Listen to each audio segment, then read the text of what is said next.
They say it's normal to be mean to your crush, but Akitiru never believed that theory. These thoughts fill Akitiru's mind as he enters the dorm, but before he can even reach his room, a loud noise echoes from inside. Standing outside, he shakes in irritation, taking a deep breath to keep himself composed. Inside is none other than Iroha singing her heart out. She sprawled comfortably, humming and belting out the lyrics to a song, which only fuels Akitiru's growing frustration. Then Akitiru finally snaps. He storms into his room and yanks the power cord from the outlet, cutting off the music instantly. Iroha turns around, completely unfazed, and greets him cheerfully before lecturing him about how rude it is to barge into someone's room uninvited. Her smugness only irritates him further, as this is his room and she's the one trespassing.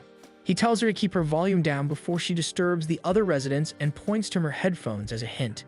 Instead of complying, Iroha teases him maliciously, implying that he wants to touch her. Akitiru shuts her down coldly, stating he has no interest in her antics. Her non-stop chatter only makes him feel sick. Then Iroha accuses him of trying to catch her while changing, even joking that she'll call the police. In reality, Akitiru is the one who should be calling them because she broke into his room after all. He considers it for a moment but realizes that no one would believe him over her. She plays the victim too well. Iroha loves asserting her dominance over Akitiru. At one point, she even lies flat on his bed, deliberately emphasizing her chest. Akitiru looks away immediately, but she has hidden the dorm key between her chest. It's true he gave her the key, but that doesn't mean she can just walk in whenever she pleases. She pushes further, teasing that once he drives her away, he'll end up fantasizing about her. This finally makes Akitiru snap, so he grabs a spray bottle and splashes water on her face. They launch into another argument. Iroha insists that she's basically like his little sister since she's his friend's sibling, but Akitiru rejects that notion entirely, calling her a stranger. She continues to press his buttons, teasing him at every opportunity. Just then, Akitiru's phone rings. It's his uncle. He glares at Iroha, warning her not to mess around because his future depends on this call. She reluctantly promises to behave. His uncle, Makoto, is the president of HPW, a major entertainment company. Makoto calls to talk about Akitiru's bold application to the company without taking the proper exam. He isn't exactly impressed by the move, but since Akitiru is his nephew, he's willing to make it work under certain conditions. His tone suddenly turns serious as he asks Akitiru if he has a girlfriend, catching both Akitiru and Iroha completely off guard. Immediately, Iroha's eyes light up with mischief, clearly coming up with a scheme. Akitiru notices this and warns her to stop whatever she's plotting, but she ignores him. Instead, she moves closer and starts making strange noises, ensuring Makoto hears her presence on the call. Panicking, Akitiru quickly lies and says it's just a cat he adopted. Unfortunately for him, when Makoto casually asks questions about the cat, Akitiru can't answer any of them, making the situation even more suspicious. Iroha doesn't back down and continues to push Akitiru further, making him mutter curses under his breath and confusing Makoto. Desperate to keep up his lie, Akitiru pretends that the cat is attacking him to make the situation sound believable. Eventually, Makoto starts to piece things together and assumes Akitiru has a girlfriend. Panicked, Akitiru quickly denies it and struggles to shove Iroha away. Fortunately, Makoto seems pleased to hear he doesn't have a girlfriend and tells him he'll explain the details of his application soon. After their conversation, Iroha rolls around on Akitiru's bed, complaining that she's thirsty. With a sigh, Akitiru tells her to get herself a drink, and she cheerfully skips off, leaving him frustrated. The next day, during his vacant period, Akitiru spends his time writing in his notebook, reflecting on life and death and his vow to use every minute to secure a better future. As the subject ends, Akitiru's best friend, Ozuma, slumps into his chair, exhausted. Luckily, Akitiru took notes for him, and Ozuma gratefully thanks him. To return the favor, Ozuma invites Akitiru to have some enmitsu after class. Akitiru is always amazed by how great Ozuma is as a person, but Ozuma turns the compliment back at him. He points out that Akitiru has a genuinely good heart, and that's what makes him who he is. Even though Akitiru insists that everything he does is calculated, Ozuma admires how he always thinks of others too, including him and his sister Iroha. Ozuma casually assumes that Iroha barged into Akitiru's place again, and when Akitiru confirms it, Ozuma teases that maybe she has a crush on him. Akitiru disagrees, believing Iroha just likes to mess around. Ozuma argues that it could be her way of showing affection, but Akitiru stands firm in his belief, and if she truly liked him, there'd be no reason to torment him so much. Before their conversation can go further, a fiery teacher enters the room, warning the students not to waste her time. Everyone quickly rises from their slouched positions, and just like that, homeroom begins. After class ends, a classmate rushes up to Akitiru, telling him that a cute first-year girl is looking for him. Sure enough, Iroha is waiting by the door. When confronted, she tries to act sweet and composed, but Akitiru bluntly tells her to drop the act. Instead of backing down, Iroha pretends not to understand and continues to act wholesome in front of everyone, making Akitiru look like the bad guy. She invites him to walk home together, but when Akitiru turns to grab his things, she adds that she wants to be alone with him, excluding Ozuma. This startles Akitiru, and he reacts loudly. Iroha seizes the moment, acting cute and declaring they're a couple. The entire class gasps, including Akitiru, but she doesn't stop. She dramatically sheds fake tears, fully committing to her act and leaving Akitiru flustered. Ozuma suddenly arrives, curious about what's going on. Iroha immediately tells him that she and Akitiru are going out alone, which makes Akitiru panic even more.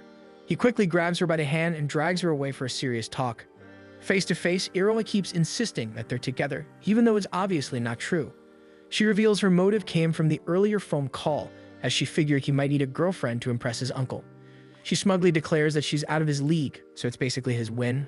But Akitiru isn't amused at all. He sternly tells her not to interfere because his future is at stake. Before he can walk away, Iroha suddenly hugs him from behind. She teases him to notice her, saying the future doesn't matter and what matters is the present.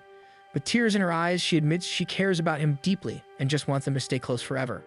For a moment, Akitiru is taken aback, thinking she's being sincere.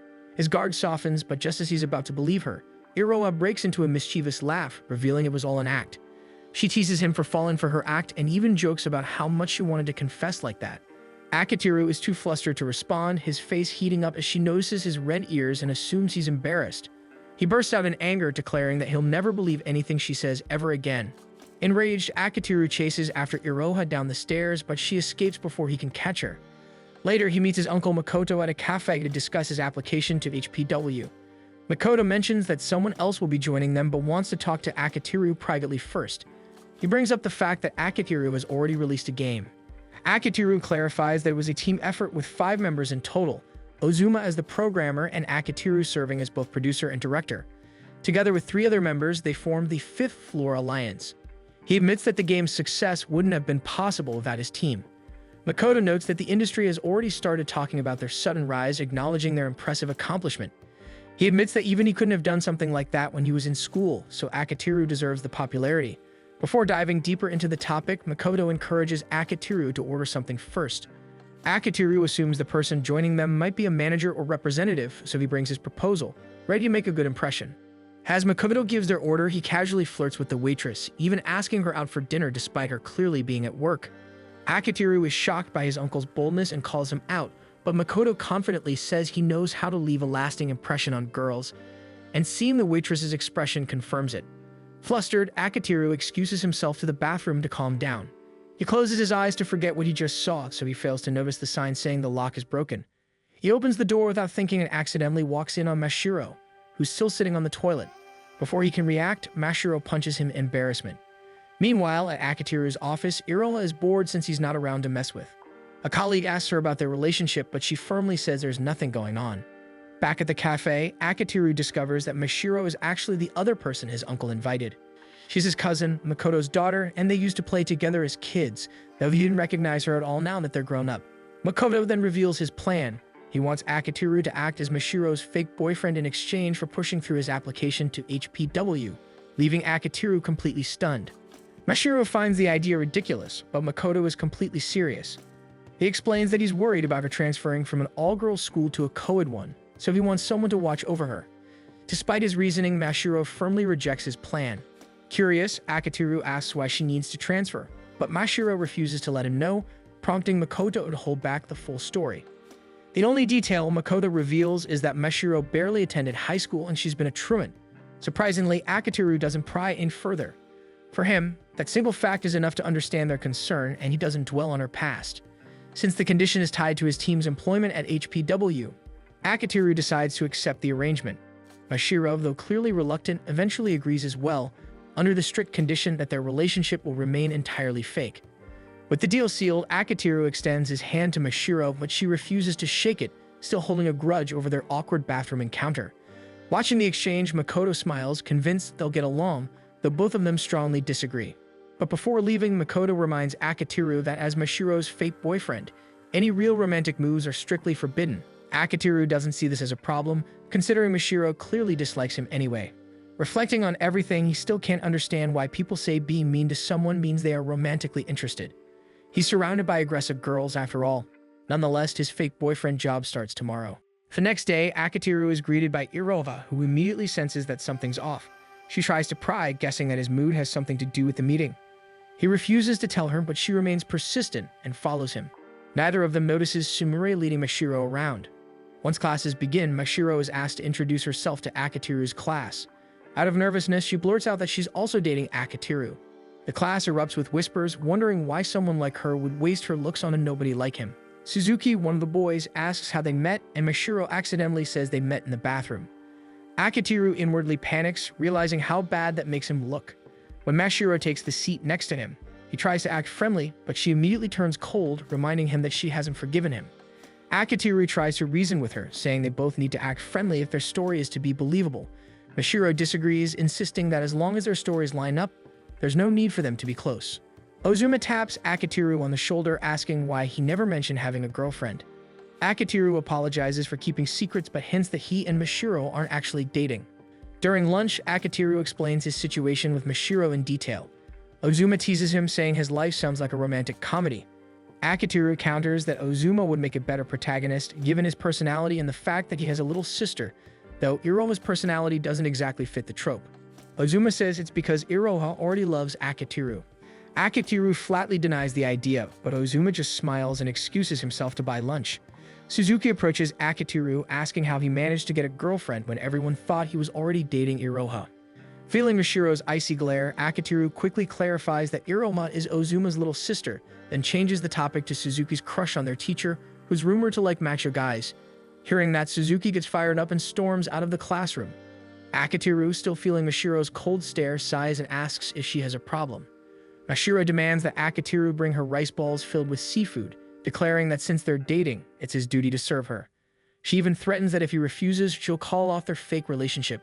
Reluctantly, Akitiru does as he's told and returns with 2 rice balls and a drink for her. He sits back down and quietly eats a piece of bread he bought for himself. He briefly wonders if she might be jealous after overhearing his conversation about Irova, but dismisses the thought since Mashiro clearly hates him. Classes resume as Sumire steps to the front of the room, asking the students if they've all completed their homework. One boy raises his hand and admits that he forgot, prompting Sumire's anger. She launches into a lecture about responsibility, warning them that without discipline, they're nothing more than scum. The student tries to explain himself, but Sumire cuts him off, though she eventually lets it slide on the condition that he promises to do better.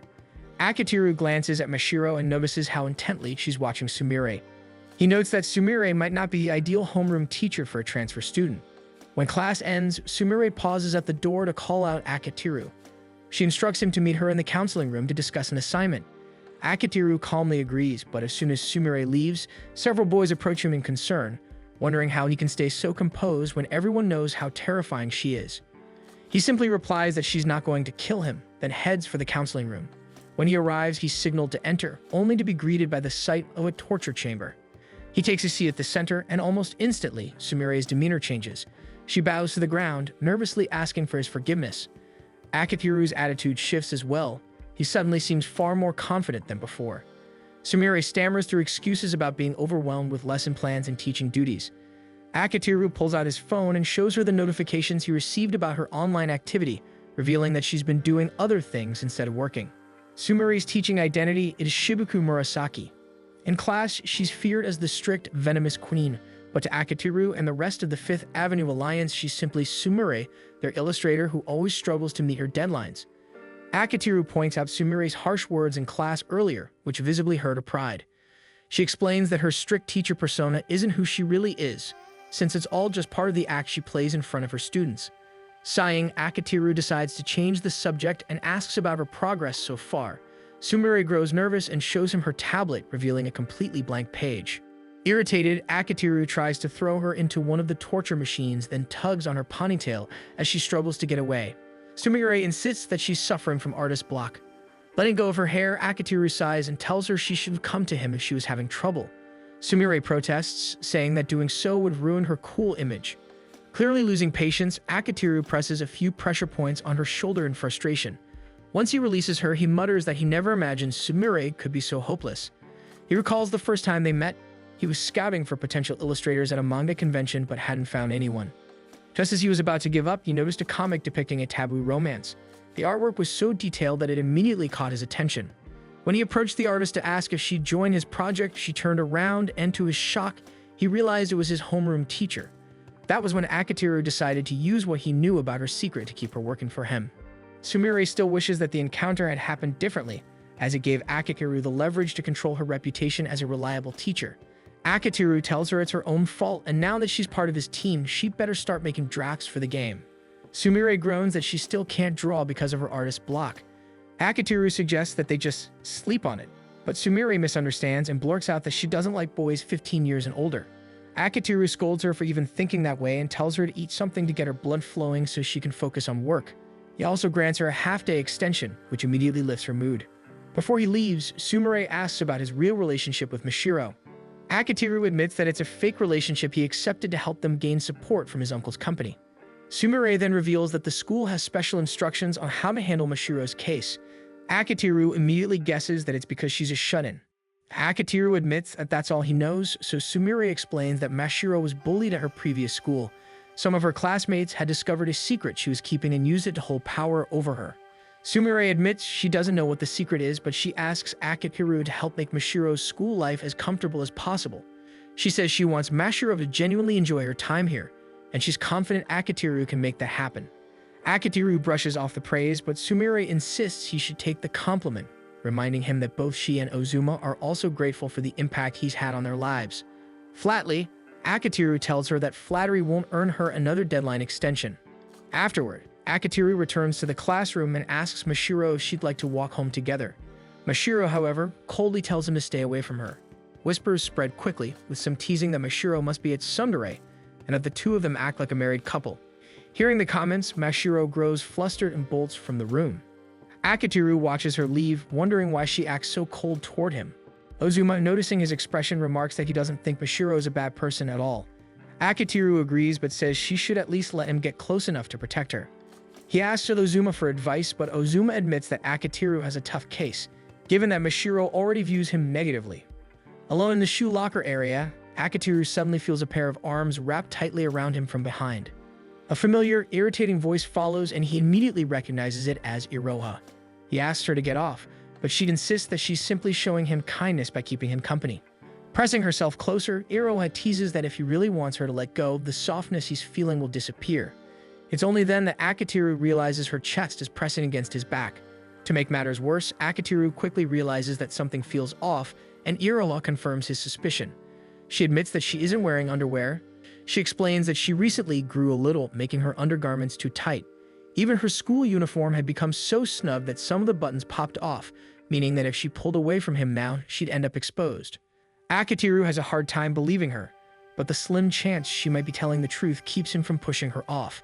If she's lying, he'll just look like a fool. But if she's not, forcing her away could spell disaster, not only for his friendship with Ozuma, but also for their group's deal with his uncle's company. After all, if anyone sees them like this, people will assume he's cheating on Mashiro with Iroha. Deciding to minimize the damage, Akitiru quickly hooks his arms around Iroha's legs, shifting her into a piggyback position. Iroha panics as Akitiru taunts her, trying to get her to admit she was lying, but she stubbornly refuses. Akitiru bolts out of the school, taking a side route to avoid being seen. Iroha grows flustered from the sudden dash and blurts out that she surrenders, prompting Akitiru to finally stop. He doesn't let her down immediately, making her apologize for lying just to tease him. When he finally drops her, he scolds her for her behavior, only to realize she was partially telling the truth about not having underwear on. They end up walking home together, and Akitiru asks if she has any advice on befriending a difficult girl. Iroha pales, assuming he finally has a crush, but Akitiru quickly corrects her and explains the situation with Mashiro. He clarifies that his efforts are mainly for his own benefit, but Iroha insists that deep down he genuinely wants to be friends with Mashiro. With a grin, she tells him to leave it to her, and that she'll teach him how to win over Mashiro. The next day, Akitiru shows up at school wearing a dog collar and offers to carry Mashiro's bag. During lunch, he serves her a warm meal. After class, he even offers to give her a piggyback ride. All his antics only irritate Mashiro.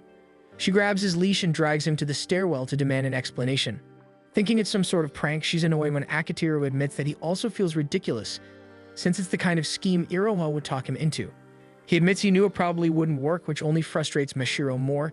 She wonders aloud if he dislikes her that much. Before Akitiru can respond, Iroha appears and teases them for being lovey-dovey.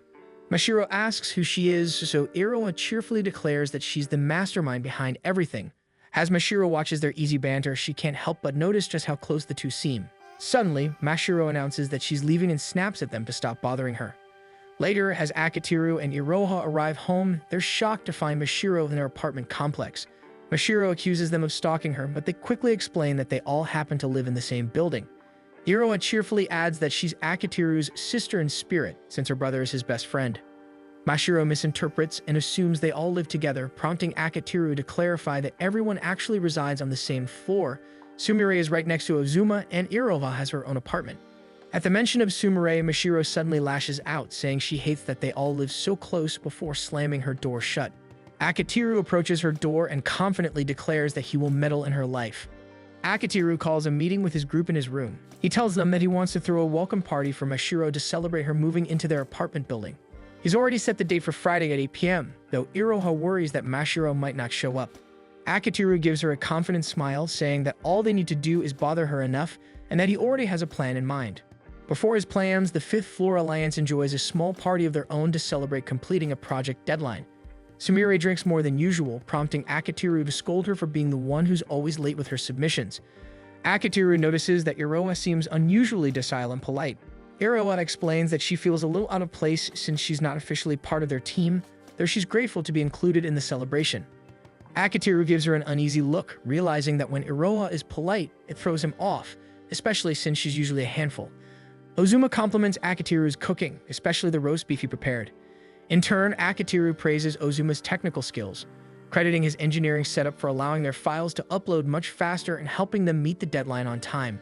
Ozuma humbly dismisses the compliment, saying he doesn't think he's particularly talented and that what he does is just simple stuff. He then admits that the only reason he's able to make use of his skills is because Akitiru created the opportunity for him in the first place. So to him, Akitiru is the one who's truly talented. Iroha smiles warmly as she watches the two interact. Then Ozuma suddenly notices that Namako isn't around. Akitiru explains that Namako couldn't join them because of a personal deadline. Namako is their scenario writer. Akitiru first reached out through a fan letter inviting Namako to join their game project and was completely shocked when Namako actually replied and agreed.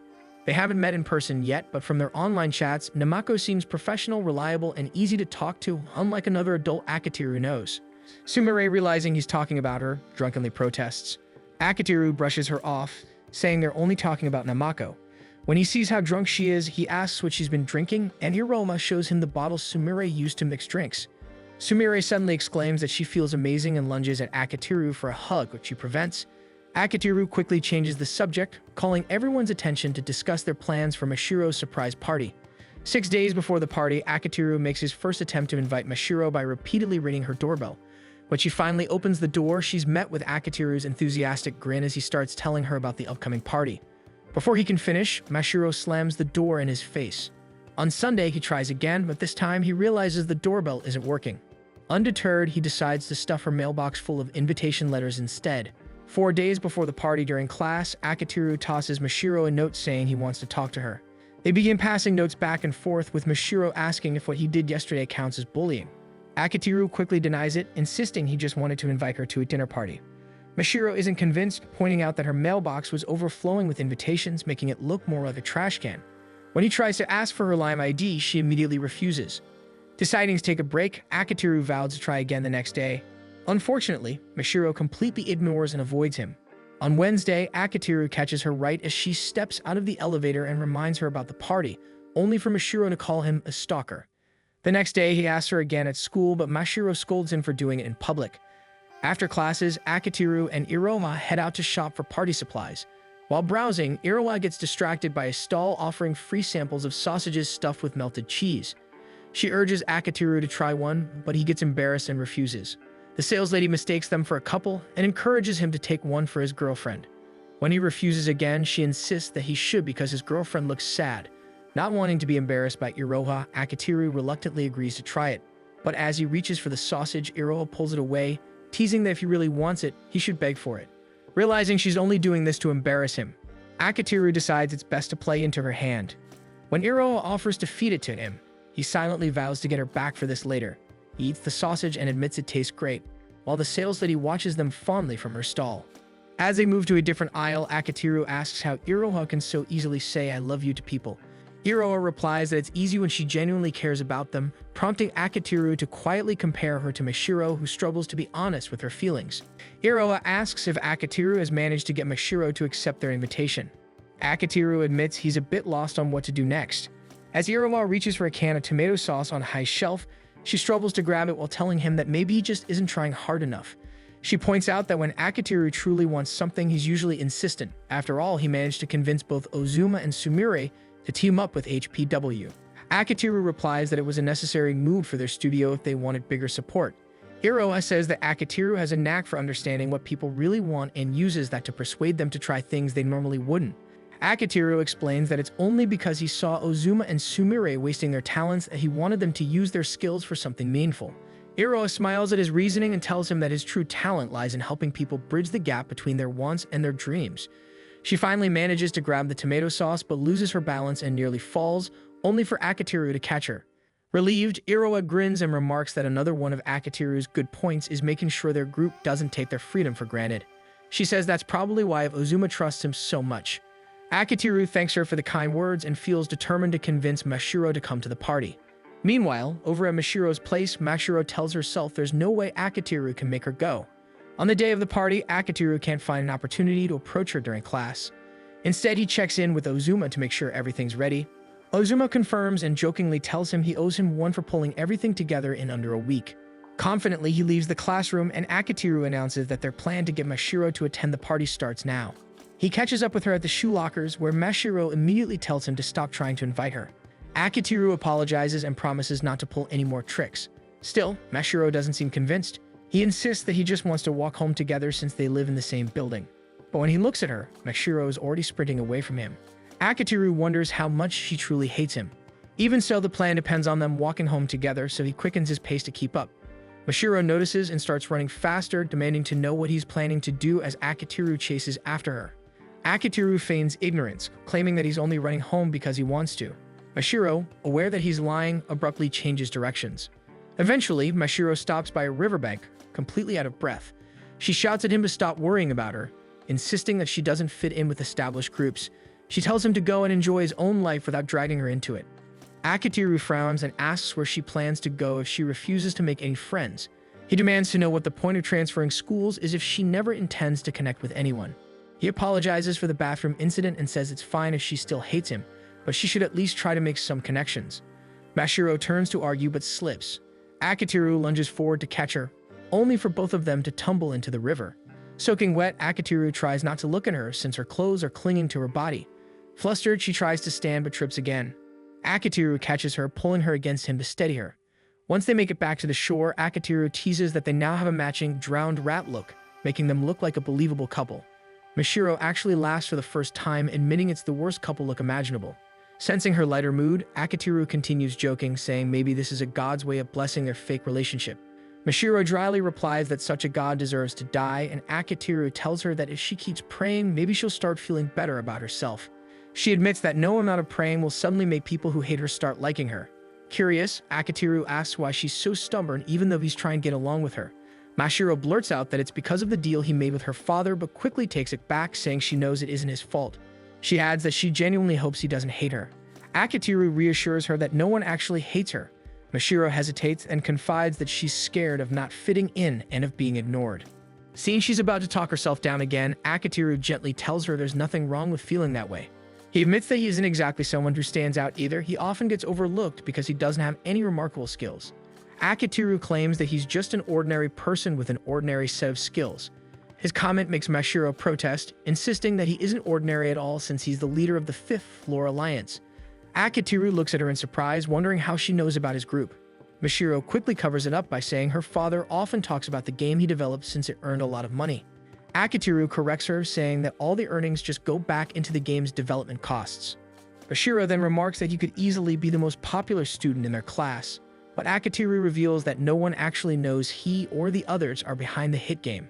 She's surprised and asks if he's afraid of being made fun of. Akatiru says he just wants to stay humble about their success and not let the attention give him an inflated ego. Listening to him, Mashiro smiles and fondly calls him weird. Eventually, they return to their apartment building. Mashiro still refuses to attend the party, though she admits she's thankful for the invitation. As she walks toward her door, Akitiru asks if she can start treating him normally next week. She agrees but pauses when she notices her door is unlocked. They begin to think that someone might have broken in.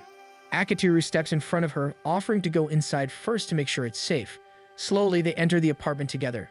Just as they're about to reach the main room, Akitiru mutters something strange under his breath, then pushes Mashiro gently forward as he swings the door open. Mashiro is greeted by a loud pop of confetti and cheers from the other residents of the 5th floor. Completely bewildered, Mashiro demands to know why everyone is inside her apartment. Akitiru sheepishly explains that this is actually his place. They'd put up a divider to make it look like his unit was the last one in the hall, so she'd think it was hers. Mashiro frowns and asks why they went so far when she doesn't even consider them her friends. Iroha chimes in that none of the tenants are really friends except Akitiru and Ozuma, though she adds she'd rather they were a couple. Sumire immediately jumps on the idea, imagining an entire romantic scenario between them, earning her a hit from Akitiru. Iroha continues, explaining that since they all live on the same floor, they naturally started doing things together.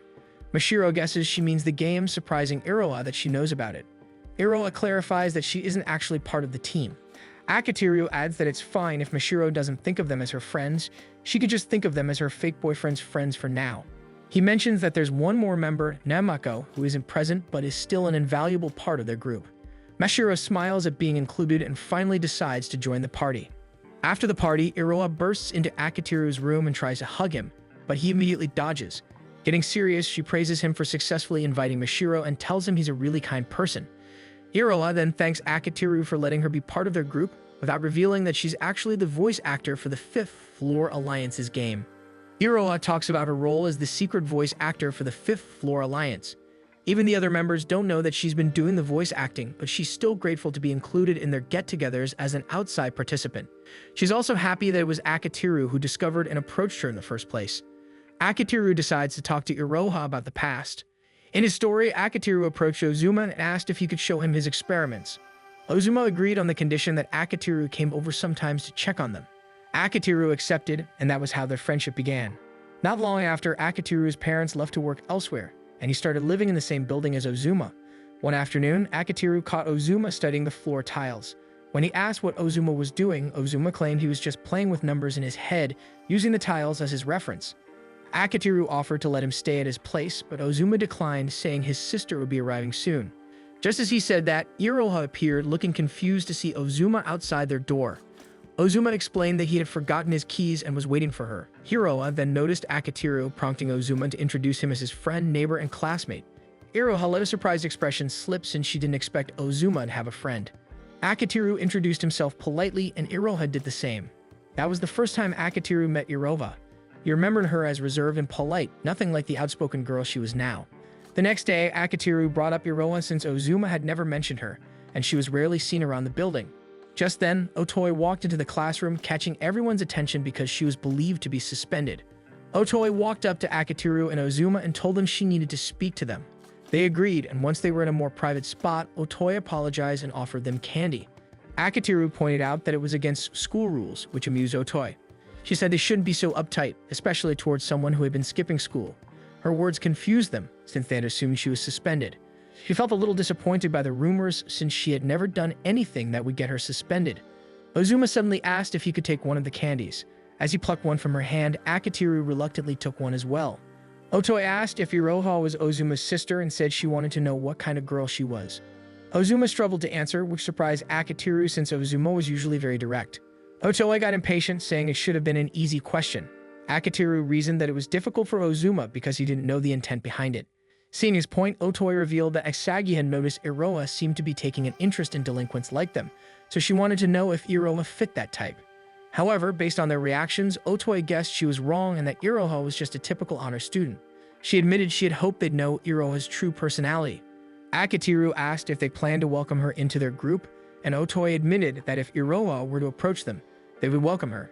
She then left, and Akitiru asked Ozuma if he was okay, since the question should have been easy to answer. Ozuma admitted that he and Iroha didn't really talk much, so there wasn't much between them besides blood relation. Ozuma shared that the previous day had actually been the first time they had spoken in 2 months. Akitiru was shocked since it was the first time he had heard of siblings who lived together but barely talked. He asked if their parents ever brought it up, but Ozuma said they didn't since both of them were rarely home. Akitiru couldn't help but feel concerned about Ozuma's family situation. Wanting to help somehow, he asked Ozuma if he could hang out at his place after school to play some games. After school, Ozuma welcomed him in, and the first thing Akitiru noticed was that the living room had no television. Ozuma explained that there wasn't one because he spent most of his time in his room. They headed to his room, and Akitiru was greeted by a complete mess, with items scattered all over the floor. He told Ozuma to try cleaning up, but Ozuma said he liked it that way because he knew where everything was. He also claimed that living in clutter helped him come up with better ideas. He handed Ozuma his game console so he could hook it up. While Ozuma worked on it, Akitiru noticed that Ozuma had built his own PC. They started playing, and soon Akitiru heard Iroha enter the apartment. He excused himself, saying he needed to go to the bathroom, but in truth, he just wanted to learn more about Iroha. As he leaned closer to hear what Iroha was doing in her room, he noticed that it sounded like she was talking to someone. Just as he tried to make out the words, Iroha unexpectedly opened the door to step out, leaving Akitiru frozen awkwardly in front of her. She was about to scream, but Akitiru quickly covered her mouth and pulled her into her room, shutting the door behind them. He told her he would remove his hand if she promised not to scream. When she nodded, he let go, only for her to slap him. Iroha then realized the person she had hit was Akitiru, and he hurriedly tried to explain himself. However, Iroha had already decided he was a creep who snuck into people's homes to eavesdrop. She even wondered aloud if he had fallen in love with her at first sight and was stalking her. Akitiru quickly denied it, but before he could defend himself, Iroha's phone started ringing in his hand. She snatched it away to tell Asagi she would call her back later. Akitiru asked if she was trying to join a group of delinquents through Asagi, but Iroha snapped at him not to make baseless accusations. Akitiru insisted she shouldn't lie because he already knew about it. Iroha got irritated and told him it was none of his business, but Akitiru argued that he was just doing what was right because he was friends with Ozuma. Iroha fired back that being friends with her brother didn't make them close, since they were as good as strangers. Akitiru realized this was a difficult situation. He knew Ozuma already struggled at school and felt out of place because of his odd personality. It seemed like Iroha's actions might only cause more misunderstandings that could end up hurting Ozuma in the end. He tried again and asked if Iroha would like to share her problems with him. This only annoyed Iroha further, and she sarcastically said that her brother's friend kept pestering her and that she was troubled because she wanted him out of her room. Over the next few days, Akitiru decided to do some digging. Akitiru left school early, telling his teacher he had a fever. The heat was unbearable, so he stopped by a vending machine to grab some water. After rehydrating, he continued searching the area until he heard a girl singing along with a guitar. He immediately suspected that she was Asagi. As he approached, Asagi noticed his school uniform and asked if he was playing hooky. Akitiru grumbled that he didn't need to be lectured by a middle schooler who was obviously skipping school herself. Asagi was taken aback that he knew her and accused him of being a stalker. Akitiru quickly clarified that he was only looking for her because he was friends with Ozuma. Recognizing the name, Asagi realized he must have been the same person Iroha complained about. Akitiru hurriedly tried to introduce himself properly so she would stop calling him a creep, but Asagi just decided to call him her upperclassman. Before he could continue explaining, the intense heat overwhelmed him. His vision faded and he collapsed right in front of her. Akitiru remembers that day vividly. It was one of the hottest of the year. He tells Iroha that Asagi called Otoi for help, and thanks to them, he turned out fine. Iroha listens and accuses Akitiru of using Otoi's lap as a pillow while he was passed out. Akitiru admits it but insists it was Otoi who put his head there, and that they ended up talking about a lot of things afterward. He adds that all the trouble was worth it because their entire group has become close friends, even if they still don't know that Iroha is the voice actor behind their game. Returning to the story, Akitiru sat down with both Asagi and Iroha. He asked Asagi to stop being a delinquent, reasoning that it might do her some good to try living a normal student life for once. Iroha argued that Akitiru was asking too much from her because he was implying tearing her away from her current group. Akitiru calmly explained that he wasn't trying to tear her away at all. He just wanted her to consider her choices. Even so, Iroha continued to insult him, saying he didn't understand how people felt. Trying to put things into perspective, Akitiru said he was certain Asagi wanted more than just hanging out with friends, pointing out that she had a real passion for music. Then he asked what Iroha wanted to do. Iroha said it didn't really matter. Akitiru insisted that it did matter. Whether she wanted friends or wanted to pursue music, it was up to her to decide. When Akitiru tried to press the question, Asagi stepped in and told him he was being too harsh. Asagi said that Iroha wasn't trying to become a musician at all and that Akitiru shouldn't push her. Iroha looked shocked, not realizing Asagi could see right through her. Asagi explained that, as someone in the music scene, it was obvious Iroha wasn't aiming to perform and that she was simply a fan of music. Iroha admitted that Asagi's observation was true but confessed she deeply admired Asagi. Akitiru misinterpreted this and wondered if they were secretly dating. Iroha immediately denied it, saying she only admired how brave and confident Asagi was for doing what she loved. Akitiru still didn't understand why Iroha needed to hang around Asagi and Otoi to be like that. Seeing Iroha struggle, Asagi revealed the truth, that Iroha wasn't allowed to have freedom or hobbies at home. Akitiru was confused. While he knew their apartment didn't have a TV, Iroha still had access to the internet and other leisure. Asagi explained that even so, Iroha wasn't allowed to have fun, and she had been obedient all this time. Akitiru asked if her current actions counted as betraying her mother's trust. Iroha quietly confirmed it but admitted she didn't know what she really wanted. Akitiru took a moment to think. Iroha clearly lacked the freedom to pursue her passions or even explore them, unlike Asagi and Ozuma, who could do whatever they wanted. With a new sense of determination, Akitiru decided that he would help everyone find a place where they could freely chase their dreams while staying in school so that no one would ever label the girls as a bad crowd again. Asagi complained that Akitiru was meddling and insisted they didn't need his help. But Akitiru stood firm, saying he would help them whether they liked it or not because it would ultimately benefit both him and Ozuma. Asagi asked what he was planning, but Akitiru admitted that he had no idea yet. Still, he reassured them that he would find a way. After paying for his share of the meal, Akitiru left already deep in thought about how to make everyone happy. He wondered what he could do with people who had talent in programming and music. Suddenly, inspiration struck. He visited Ozuma and said they should make a game together. Ozuma was surprised but listened as Akitiru explained his idea in detail.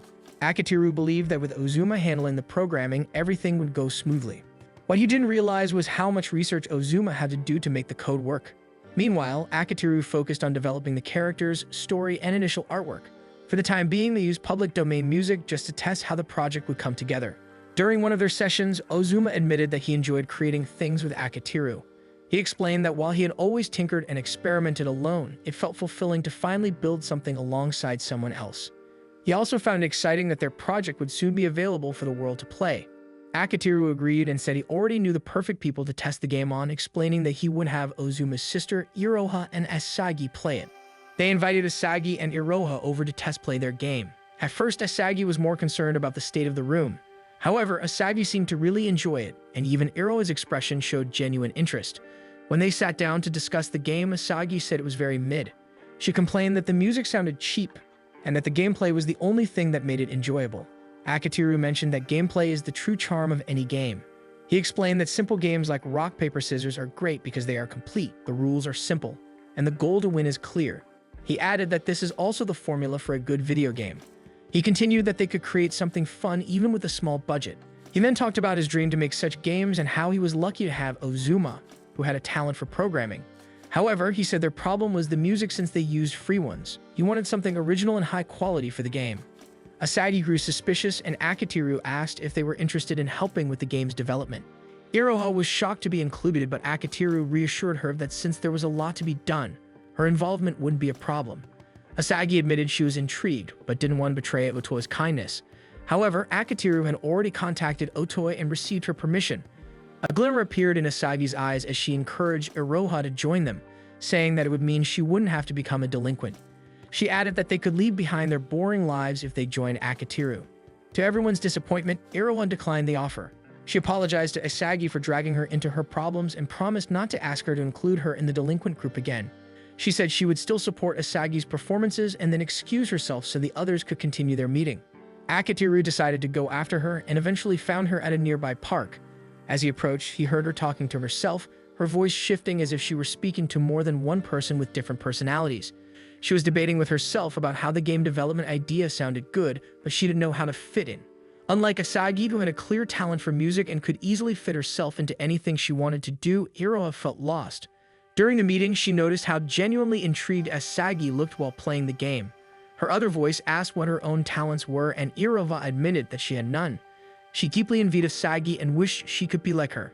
Another voice teased her, calling her a wannabe. As Akitiru got closer, he began hearing more of the conversation and was amazed at the variety of voices and personalities she portrayed.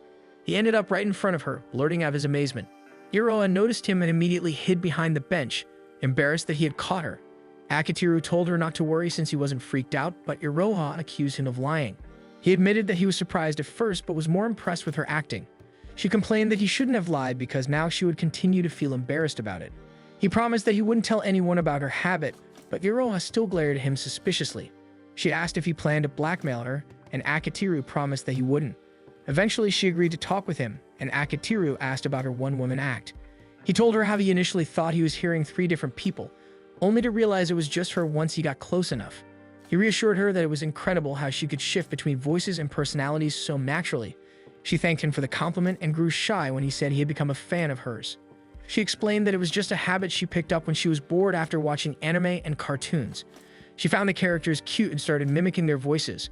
However, her mother wasn't fond of the hobby. Her mother had caught her, then asked Iroha to stop doing voices and to focus only on studying. Iroha admitted that she never asked her mother why it upset her, but seeing her expression made her feel guilty. When their television was eventually banned, she grew bored and started creating her own characters and stories, acting them out in secret. She soon realized that she didn't have a talent for creating original stories, so she decided to base her characters on the people she had met in her life. Akitiru understood then why her characters sounded so stereotypical, but he still praised her for being able to perform her act without a script. Iroha asked if Akitiru had any background in drama, but he denied knowing anything about it. However, he revealed that his mother was a makeup artist and that he used to tag along on several of her projects. Because of that, you could tell that Iroha was exceptionally good. Iroha felt shy being praised, but Akitiru continued, saying she had a natural talent for seeing the depth in people's personalities. However, he knew that Iroha would never use her talents because she feared betraying her mother. He then asked why things seemed strained between her and Ozuma. Iroha admitted that she felt Ozuma didn't want anything to do with her. Akitiru guessed that she was waiting for someone to save and change her so she could be free. Iroha looked sad but admitted that he was right. Akitiru suddenly told her to trust him, promising that he would be the one to change her and drag her into doing something fun. Iroha was hesitant at first, but Akitiru asked if she enjoyed portraying different characters. Iroha admitted that it was all she had ever done, though she wasn't sure if it really meant anything. Akitiru told her that this was exactly the path an actor should follow. In that moment, Iroha realized what she wanted, and that was to become an actor. Akitiru urged her once more to join their group, assuring her that they would take precautions so her mother wouldn't find out. Iroha asked why he was trying so hard for her, and Akitiru simply said he was doing it for Ozuma's sake. Iroha agreed to join, but only if Akitiru would call her Iroha without any honorifics. A week later, he invited her to his apartment. Iroha immediately accused him of only wanting her body, saying it was suspicious for him to call her over just a week after agreeing to work for him. Akitiru argued that things like that don't happen anymore. To make Iroha feel more comfortable, he told her that he wouldn't lock the door and that she was free to keep her phone with her in case she wanted to report him. Iroha decided to enter, but when he offered her a drink, she refused, saying she didn't want to risk him slipping something into it. She noticed several textbooks about acting. Akitiru explained that he bought them because he didn't want her to spend her own money. He also said it was safer to keep them at his place so her mother wouldn't find out. He insisted that parents always manage to find things, especially mothers. Iroha suspected that this was just an excuse to have her come over regularly, but apologized and acknowledged that he was genuinely trying to help. Soon, Akitiru created a training schedule for her to improve her skills. They began with vocal exercises and watched acting lessons online. They also watched movies together and shared their thoughts afterward. Iroha even started practicing dubbing anime by muting the sound and reciting the lines herself. One day, Otoy invited Akitiru and Iroha to her place, announcing that her studio was finally ready. She led them to her family's old storehouse, which she had transformed into a voice studio for her delinquent friends so they could do something productive. Akitiru was amazed at how far she had gone, but Otoy told him that he was partly responsible for inspiring her. Akitiru felt honored and wanted to add an honorific to her name since they could now record for free thanks to her. Iroha asked if she could step inside the recording booth, to which Otoy agreed. Otoy turned to Akitiru and asked how he planned to find the rest of the voice actors. Akitiru smirked and said that Iroha could handle all the voices herself. Otoy found that hard to believe since the game had male characters too, but Akitiru assured her that Iroha was more than capable. Iroha pulled the script from her bag and signaled to Akitiru that she was ready to record. Otoy watched from the window, excited to see just how good Iroha was. By the time they finished recording, it was already evening. Otoy was surprised at how she managed to record every character perfectly. Akitiru gave her a smug look, saying that he had practically raised her since he was her producer and manager, though he admitted that Iroha had the talent from the very start. One day after they watched a movie, Iroha was gushing over one of the actors, making Akitiru tease her for having a soft spot for handsome guys. Iroha explained that it wasn't really about his looks but his boyish behavior that made her excited. Akitiru was surprised that girls found that kind of trait charming, which led Iroha to argue that his perspective on what girls liked was outdated. Akitiru worried that she might be angry with him, but Iroha teased that she would just give him the cold shoulder, so she warned him not to make her angry. She then turned shy and thanked Akitiru, explaining that she was starting to understand why Ozuma liked hanging around him so much. Apparently, Ozuma had told her that Akitiru was like a light shining down on him, and Iroha felt that a star perfectly described what he was to them. Akitiru felt touched until Iroha turned it into a gag by saying that his last name kind of sounded like the word star. She then mentioned that she had recently spoken to Ozuma. It looked like he was really enjoying working on the game. Iroha explained that Ozuma rarely talked to anyone in the family and spent most of his time in his room tinkering with machines. She shared that this was the first time he genuinely seemed happy doing something. Iroha believed that a big reason for that was Akitiru's involvement in his life. Though Akitiru only saw himself as Ozuma's friend, it was something Ozuma had wanted for a long time. Akitiru then handed Iroha a present. When she opened it, she found a headset inside. He also gave her a spare key to his place, so she could come over any time to listen to music or watch anime and movies. She felt deeply grateful to Akitiru that day since she finally had a place where she could truly be herself. In the present, Iroha fondly looks at the key that was given to her, but Akitiru complains about how she steals things. Iroha argues that he gave her permission, but Akitiru says he wouldn't have if he'd known she would become such a pain to have around. Iroha teases that Akitiru is in love with her, but Akitiru corrects her, saying he loves her talent. He tells her that she is undoubtedly a genius, which makes Iroha feel warm inside. Akitiru warns her not to get a big head, and she playfully complains that she needs praise to grow. He then asks if the situation at her home has changed, but Iroha says that if it had, she wouldn't be in his apartment. She thanks him again, saying that she owes who she is now to him. Akitiru, however, says that Iroha wouldn't have eventually caught someone's eye even without his help. He cites Asagi as an example since she was scouted shortly after they made their first game and later moved to the US to pursue music under a label. Iroha says that Asagi is grateful to him since she still works under him. Iroha complains that he should just accept everyone's gratitude. Akitiru figures that the reason she came over is to make him realize everyone is thankful for him and calls her a meddlesome junior. When Akitiru looks up at the sky, Iroha decides to hug him from behind. He admits that the hug is comfortable. Iroha then confesses that she wants to be more than just his friend's younger sister, but Akitiru tells her that she shouldn't think they are that close.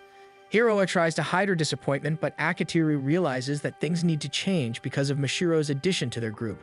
He realizes that he needs to be friends with all of them, so he invites Iroha to go shopping with everyone, saying that they should all be friends. As she bathes, Iroha thinks to herself about how gifted she is at reading people. However, it caused her to become more withdrawn, and she credits Akitiru for changing that part of her. She's aware that she often takes advantage of his kindness, and she even feels guilty about it. But she can't help feeling a bit irritated with him yesterday because she had assumed he was asking her out on a date. It turned out he just wanted the entire group to go shopping together. Iroha predicts that Ozuma will probably decline, while Sumire might not want to go since they are all of her students. However, she's fairly certain that Mashiro will agree to go, and that Mashiro has feelings for Akitiru. She believes that today will be a battle between her and Mashiro, and fired up by the thought of competition, she swears out loud that she will not lose. When Akitiru arrives at the meeting spot, only the three of them are present. Iroha scolds him for making them wait, and Mashiro even agrees with her. Akitiru can't help but think the two get along surprisingly well when they team up to diss him. Suddenly, Iroha links arms with him, which flusters him. She cheekily explains that friends linking arms is normal, but Akitiru protests that only girls do that with other girls. Iroha defends herself, saying she only knows how girls get along. Akitiru considers scolding her, but before he can, Mashiro nervously links arms with his free arm, explaining that if linking arms is normal, then she has to do it too. Akitiru tries to convince her that it isn't normal, but Mashiro refuses to believe him. Iroha suddenly bursts out laughing, saying the three of them look like a real harem. Akitiru turns even redder as Iroha laughs uncontrollably. She tells him she has no shame and that her own embarrassment doesn't matter as long as she can keep making Akitiru uncomfortable, which only makes him more annoyed. Akitiru decides to start the outing with a movie, but both Iroha and Mashiro want to watch different films. Both girls insist that their choice is better and soon begin arguing about which movie to watch. Akitiru watches them bicker, clearly not tired of hearing them fight. Iroha accuses Mashiro of pretending to defy popular opinion just to seem cool, while Mashiro fires back, claiming that Iroha only follows trends and can't even explain the movie in depth like a real fan could. However, Iroha isn't fazed and confidently declares that she spends hours studying and watching various films. Akitiru dryly points out that she can only do that because she sneaks into his apartment and uses his streaming accounts. Without missing a beat, Iroha claims that Akitiru's home is also her home. Mashiro is shocked at how close the two seem, and Iroha, Noticing her reaction, decides to boast that she's at Akitiru's apartment almost every day. Realizing that Iroha is intentionally trying to provoke Mashiro, Akitiru steps in and suggests that they could each watch their chosen movie separately and meet afterward, but both girls reject the idea, scolding him for missing the point of a group hangout. Akitiru realizes he can't win against them and proposes that they settle it with a game of rock, paper, scissors. Iroha wins, so they all end up watching her choice, much to Mashiro's disappointment. After the movie, Akitiru admits that it turned out to be pretty good. They later decide to stop by the food court. Iroha excuses herself and Akitiru casually guesses that she's heading to the restroom. She invites Mashiro to come with her, but Mashiro declines. After Iroha leaves, Akitiru asks if Mashiro is still nervous around her. Mashiro admits that she is, even though she knows Iroha is actually a nice person. Akitiru tries to reassure her, saying that most people don't quite know how to handle Iroha either, but Mashiro quietly adds that Iroha's energy reminds her of the people she dislikes. Akitiru notices that Mashiro is genuinely bothered, so he gently tells her that she can talk to him about it if she wants. Suddenly, Mashiro hears a familiar voice calling out to her. Two girls from her old school approach and start mocking her. They notice Akitiru and begin making fun of him too. Mashiro starts trembling in their presence, and seeing this, Akitiru decides to speak up since they won't stop running their mouths. The girls aren't fazed at all.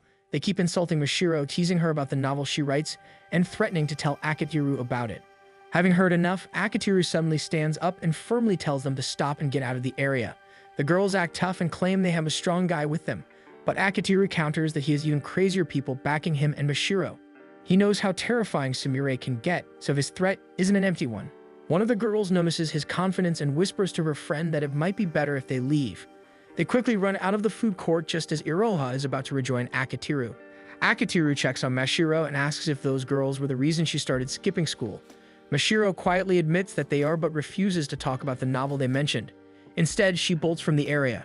Iroha urges Akitiru to go after her, and they decide to split up to cover more ground. After running around aimlessly for a while, Akitiru realizes he needs to think instead of just searching.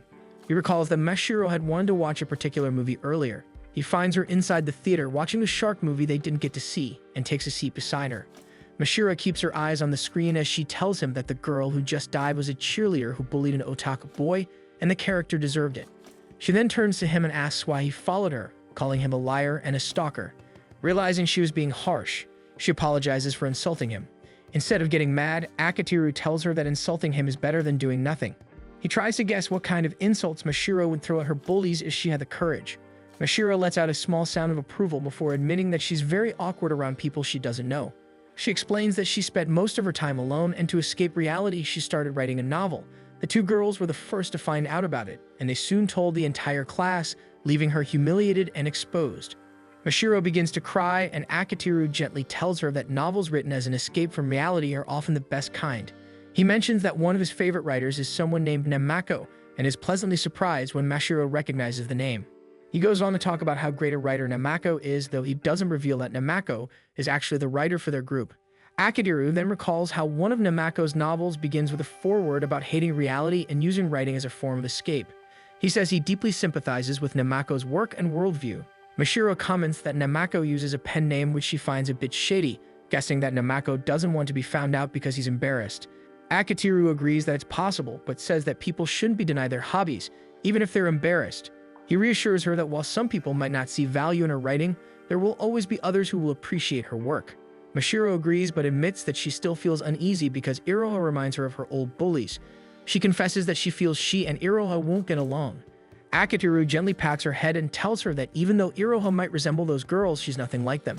He adds that if Iroha ever makes her upset, she can always come to him, and he'll lecture Iroha. He then offers Mashiro his hand, and she takes it. Akitiru sends a message to Iroha, letting her know that he's found Mashiro. As they go to meet Iroha, Akitiru and Mashiro find her talking with Mashiro's bullies. Mashiro is terrified that her fears have come true, but Akitiru tells her to watch and listen. To their surprise, Iroha suddenly insults the bullies for mocking Mashiro, calling them trash not even worth her time. She loudly calls Mashiro adorable and lucky to have such a perfect boyfriend. Then, making sure the entire area can hear, she berates the bullies for meddling in Mashiro's life, calling them lowlifes who bully others because they have nothing better to do. Angered, the girls try to fight back, but Iroha raises her hands and dares them. Her tone and demeanor shift instantly. Mashiro is confused by the sudden change, and Akitiru explains that this is Iroha's talent. Iroha continues berating them. her voice more frightening. The bullies cower and ask why she's defending Mashiro when she claimed they weren't even friends. Iroha clarifies that while they aren't friends yet, her relationship with Mashiro has nothing to do with this. She simply can't stand rotten personalities like theirs. As she prepares to punch one of them, Akitiru steps in and stops her. Iroha glares at him, and even though he knows she's bluffing, it still sends a chill down his spine. Akitiru calmly repeats his earlier warning and adds that they should never show their faces to Mashiro again. The bullies bow several times before running off. When he turns back, Iroha thanks him for his perfect timing, admitting that she doesn't actually know how to fight and was worried she'd have to pretend to throw a punch and be found out. He helps her up and points out that she seemed genuinely angry at the bullies. Iroha confirms it but says her old self wouldn't have done anything about it. Akitiru then asks Mashiro what she thinks of the real Iroha. Iroha is shocked to realize Mashiro was there and apologizes for interfering. However, Mashiro also apologizes, admitting she had misunderstood Iroha. She confesses she was wrong and asks if they can be friends. Iroha happily grabs her hands, overjoyed to finally be accepted as Mashiro's friend. Later that evening, Makoto treats Akitiru to dinner to thank him for improving Mashiro's mood and helping her open up about school. He mentions that Mashiro even made a friend and asks if it's the same Iroha from the 5th Floor Alliance. Akitiru clarifies that Iroha isn't actually a member. Makoto then asks if she's the voice actor from his last game. Akitiru is surprised he knows, since Iroha's voice work is supposed to be confidential.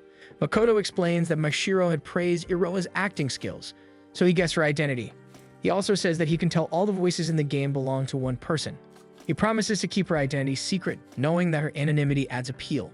Makoto asks if Iroha is Akitiru's girlfriend. Akitiru firmly denies it, and his confidence convinces Makoto. However, Makoto warns him never to become Mashiro's boyfriend. Akitiru replies that he won't since he's sure Mashiro doesn't even like him that way. Makoto looks at him in disbelief over his cluelessness, but decides probably for the best. Meanwhile, Mashiro is happy she decided to transfer schools and meet her allies. Still, she isn't ready to tell Akitiru and the others that she's actually Namako. She admits to herself that while she was thrilled to hear Akitiru say he admired Namako, she now realizes she wants to be special to him as herself. Elsewhere, Iroha lounges in Akitiru's room as usual, listening to music. When Akitiru suddenly turns up the volume, she gets mad and tells him to take responsibility if her eardrums get damaged. With a deadpan expression, Akitiru says he'll marry her to take responsibility, then immediately adds that it's a joke since the headphones aren't loud enough to cause damage. He explains that he spent good money on them and notices how worn they are from frequent use. Iroha tells him she uses them constantly to study her craft. Akitiru says that if she's truly grateful, she should stop teasing him, but she playfully replies that teasing him is how she shows gratitude. She admits she likes him enough to get jealous of Mashiro, but Akitiru doesn't believe her.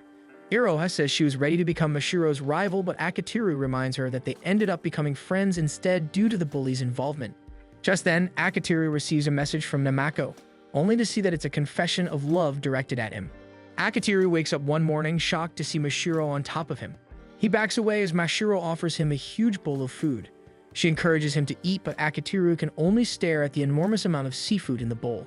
Mashiro becomes sad and apologizes, saying she only knows how to cook seafood. Akitiru is weirded out by the sudden change in her mood and asks if she hit her head. Mashiro smoothly tells him that she simply fell head over heels in love with him. Akitiru tries to make sense of everything happening this morning. He wonders if the reason Mashiro is here is because he responded to her confession of love, which he only vaguely remembers receiving. Mashiro sets down the food and climbs back into bed, telling him they should act like normal lovers. She begins kissing him and pinning him down as he struggles to push her off. It isn't until later that he realizes it's only a dream and Iroha has been shoving a popsicle into his mouth. Allowing himself a few moments to recover, Akitiru finally snaps, bites down on the ice pop, and sits up, but she claims she's just being a good junior trying to wake up her senior. Akitiru tells her to wake him up normally, but she complains that his reaction is too dry for someone who was just woken up by someone as cute as her. Akitiru tells her not to complain since at least he isn't a creep. Iroha starts eating the ice pop and teasingly asks what would turn him on. Akitiru notices her uniform and quickly turns away. Iroha takes this as a sign that he finds her chest attractive, but Akitiru explains he's only complaining because her uniform is worn sloppily. Akitiru asks why she's in his apartment so early, so Iroha points at his digital clock, showing that it's already an hour past his usual wake-up time. She reveals that Ozuma sent her because he wasn't responding to her brother's messages. Akitiru pales. At first, he thinks this is another one of Iroha's tricks, but she insists she isn't mean enough to change his clock.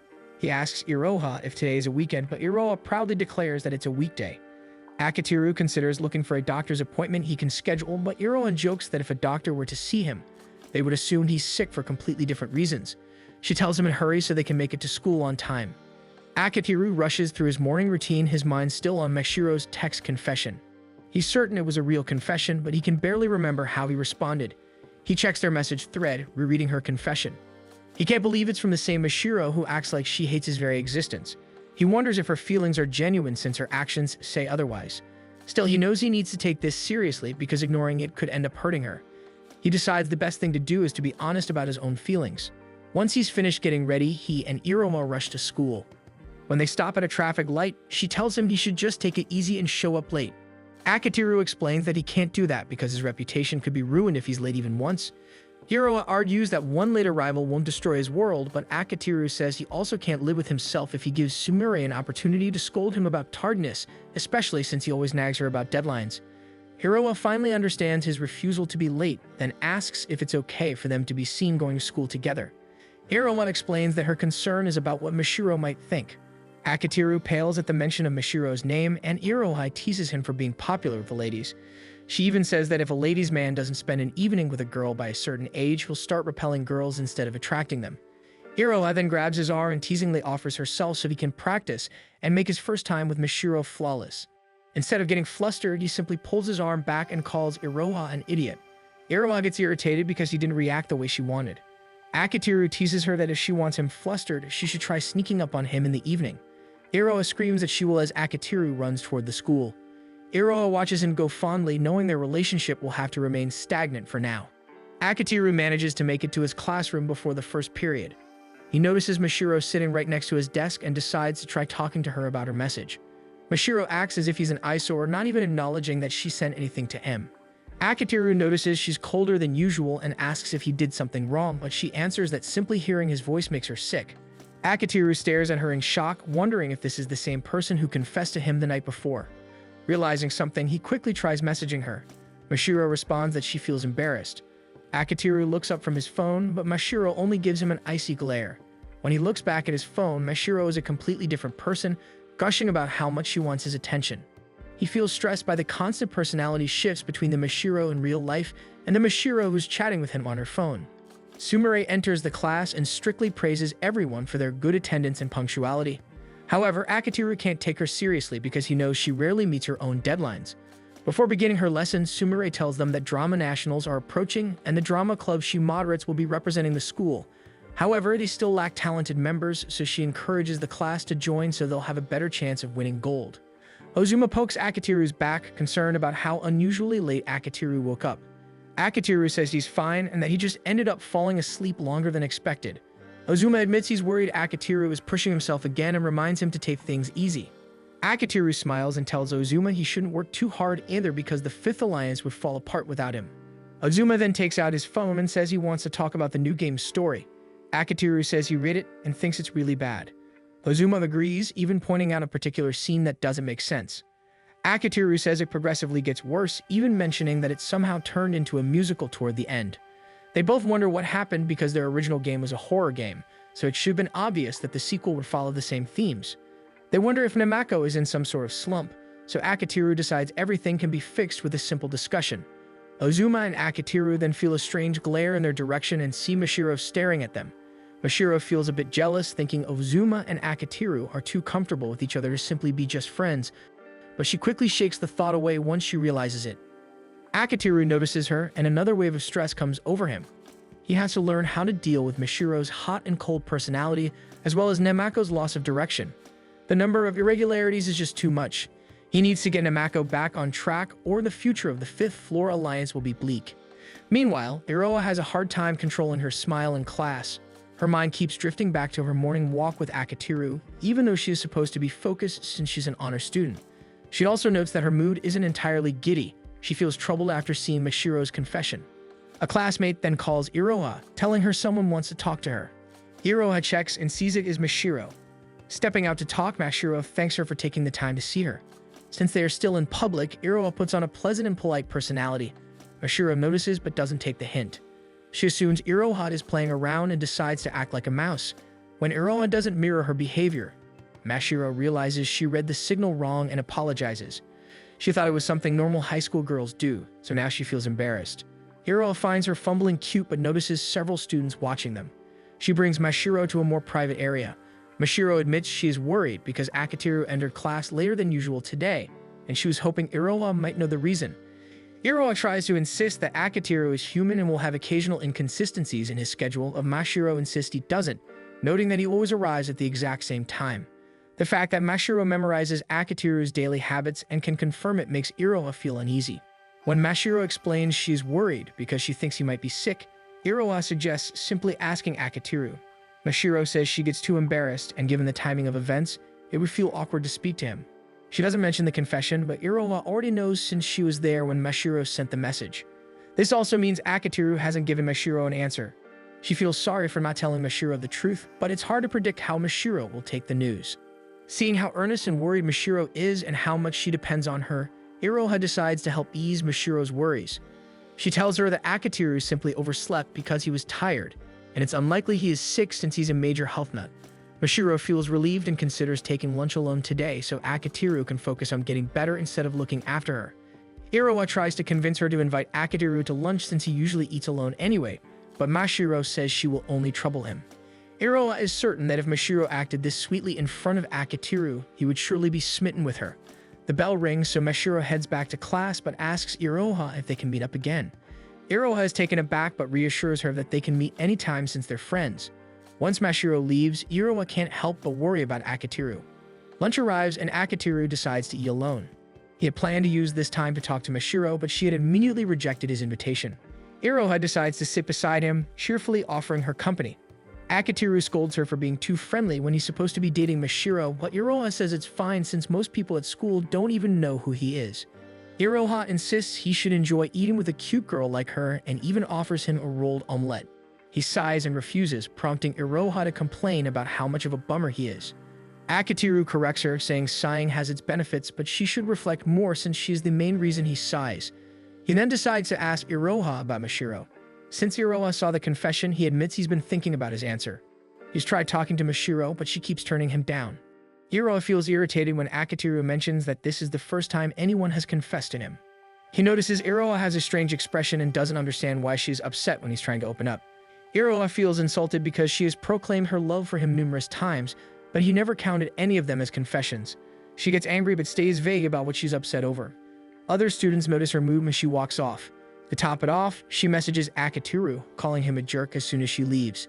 Akiteru is surprised since Iroha normally doesn't explode at him like that. He feels everyone around him is acting strange and prays no more problems show up. However, he is called to Sumire's office again and he pales, wondering what could have happened this time. To his surprise, Sumire proudly shows him her new illustration, finished an entire week before her deadline. Akiteru is caught off guard and almost snaps at her due to all the irregularities of the day, but he quickly switches to praising and rewarding her. He prepares to leave, but Sumire asks for a favor. The moment he hears it will take time, Akiteru says he cannot help her today because he thinks he is sick and must be coming down with something. He decides to leave early but ends up leaning against the wall, suddenly feeling overwhelmed by the day's events. Akiteru is sick in bed, mulling over how he has to waste a whole day just to recover. He then hears movement in the living room and figures that Iroha has let herself in. He gets up to check on her and sees her wearing an apron and cooking. Iroha explains that she got worried when she heard Akiteru went home early, so she decided to come over to check on him. Akiteru feels suspicious because Iroha usually reserves this polite personality for school and lets loose at his home. Sensing his unease, Iroha tells him she isn't playing any tricks. She tells him to return to his room and rest while she prepares his food. He does as told, and moments later, Iroha enters his room with the meal. She sets it on his table and insists on feeding him because she feels it is her duty to take care of him. She figures he's sicker and more tired than either of them assumed. She reminds him that he always brags about how his health is his capital, so he should let her take care of him on occasions like this so he can recover faster. He reluctantly agrees, so Iroha starts spooning him some porridge, blowing on a spoonful to make sure it's not too hot. Akiteru watches her and wonders how such a cliché event is happening to him as he leans forward so she can feed him properly. He takes a tentative bite and is surprised that it actually tastes good. He ends up finishing the whole bowl. He thanks Iroha for the food and she cleans his mouth with a towel. Embarrassed, he apologizes, but Iroha reassures him that she wants to do all this. She then tells him she'll clean up the mess and head home so he can focus on resting. After she leaves, Akiteru stares at the door, fully expecting Iroha to burst back in and announce she's staying longer in her usual playful tone. When she doesn't return, he messages her to ask if she's playing tricks on him. She replies harshly, and Akitiru can't help but think she's trying to be the opposite of Mashiro. Recently, Mashiro has been really sweet to him over text while maintaining her cold personality in real life, whereas Irova is the reverse. He realizes the two of them are always driving him up the wall with their personality shifts. Akitiru feels a headache forming as he tries to figure out how to deal with the two of them. Suddenly, Ozuma calls to ask if Akitiru is okay. He claims he knows Akitiru is having a problem right now because he created a system that monitors Akitiru's heart rate around the clock. Akitiru admits that it's a little creepy. Ozuma laughs and says it was only a joke. He just figured something had happened because Iroma had arrived home and shut herself in her room. Akitiru considers telling Ozuma what has been happening, but he realizes it would be too complicated since Ozuma isn't aware of Mashiro's confession. Ozuma notices Akitiru's silence and assumes these are issues Akitiru isn't free to talk about, so he tells him he doesn't need to explain anything. They then switch topics to Namako's new written scenarios. Akitiru proposes announcing in their group chat that he rejects the draft. He figures Namako will probably think he's the only one who dislikes the idea, so it's up to Ozuma to back him up in rejecting it so Namako will know the idea is really bad. They settle on that plan, and Ozuma reminds Akitiru to take better care of himself before hanging up. Akitiru notices that he feels a lot better and deems himself well enough to start working. The next day, Akitiru feels much better, and he figures they can finish Iroha's voice recordings after school. He messages Iroha about it, and she replies that she wants Akitiru to beg her to do it. They argue over text, and Iroha seems stubborn about wanting him to beg. She eventually gives in and agrees to do the recording. He then notices Mashiro furiously typing on her phone. He wonders if it's the novel she's working on. As much as he wants to improve his relationship with Mashiro, he needs to focus on working with the Fifth Floor Alliance because he lost a lot of progress while he was sick. He wants to be able to give her a proper answer soon, but Mashiro isn't even giving him an opportunity to talk. He realizes that if this keeps up, he may have to respond via text. When he leaves the classroom for a break, Sumire stops him to check if his fever is gone. When Akitiru tells her he's all better, she instructs him to follow her because she needs to show him something. Akitiru recalls that she had wanted to show him something before, but he had refused because he was dealing with too much at the time. He agrees to follow her now since she makes it sound very important. In her personal counseling room, Sumire begs Akitiru to save her drama club. She explains that the club might get disbanded if they do not at least pass the regional preliminaries of the National High School Drama Fair. The principal doesn't see much value in keeping the club, so this is their last chance to prove themselves. Akitiru fails to see the problem since the drama club's disbandment would mean Sumire has less work on her plate and could use that energy to create art for their company. Sumire tries to explain that one of the main reasons she wants the club to continue is that Midori, her little sister, is the current president. Akitiru tries to recall if he has ever met her, but nothing comes to mind. Sumire then gushes about how great and responsible Midori is. She seems to hint that Midori is actually the one doing her advisor work for her. Akitiru pieces it together, and Sumire admits that with their sibling setup, she can focus on the group's artwork. However, if the drama club gets disbanded, she will be reassigned to the girls' tennis team, and this time she will really have to work because the tennis team is actually good. If that happens, she will no longer have time to slack off and draw like she does with the drama club. Akitiru wonders how Sumire is even an option to coach the tennis team. Sumire nervously admits she used her usual personality to convince the principal that she can handle sports. Akitiru scolds her for putting her image above her actual capabilities and causing all these problems. Sumire begs and explains that she had to make others think she isn't a nerd and faking it was the only way she knew how. Akitiru sighs, but he knows he has to help because Sumire won't have time to draw for them if she gets reassigned. He stands and asks Sumire if the drama club is really that bad, and she confirms that they are, which is why she's begging for his help. She promises she will meet her deadlines if they manage to pass the preliminaries. Akitiru scolds her again since she should always meet her deadlines, but Sumire insists it would be much worse if they lose and she ends up coaching the tennis club. She eventually convinces Akitiru to attend at least one of their practice sessions during lunch hour. Practice is held in a classroom at the end of a hall on the 4th floor. Many believe the room is cursed, so the drama club made it their unofficial base for meetings and rehearsals. They peek inside and see some of the club members practicing. Akitiru then recognizes Midori. Midori is at the top of their grade, having earned perfect scores across all subjects since entering high school. She is known as a prodigy among prodigies, especially since she manages to balance club responsibilities without losing her #1 position. Akitiru deadpans that they might need a DNA test because Sumire is nothing like Midori. They peek inside again, and at this point, Akitiru is convinced they don't need to worry since Midori should be capable of handling everything. Midori announces the start of the dress rehearsals, and Akitiru is surprised when the girls set everything up with proper equipment, sound, and lighting. However, his hopes drop once he sees Midori and the others are performing stiffly in mushroom costumes. The performance is confusing and the acting is nearly lifeless. The music and lighting also clash with the tone of the play, making Akitiru question what he's even watching. There is also a misplaced gong that Midori keeps striking, making the script almost impossible to hear. The script itself doesn't make much sense to begin with.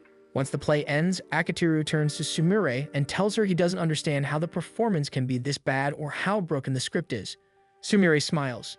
She knew that having Akitiru watch even one practice would make him understand how doomed they are to fail the preliminaries. Midori, on the other hand, is delighted with the performance and proudly tells the club members that they scored at least an 80 in today's rehearsal. This prompts Akitiru to reveal himself and say that the performance was bad. Everyone is shocked to see him there, and Akitiru explains that he couldn't stay silent when they all believed they performed well, even though the quality was worse than an elementary school performance. Midori tries to explain, admitting that they haven't improved much recently, but she insists they are better than he thinks. She then notices Sumire standing by the doorway. She is surprised to see her, but says she is happy that Sumire has been more active in their practices lately. Sumire says that since the competition is coming up, she wants to do her part as their advisor and make sure she leads them all to victory. Midori and the girls are touched by her words of encouragement. Sumire then introduces Akitiru, and Midori wonders if he is the new member Sumire has been mentioning.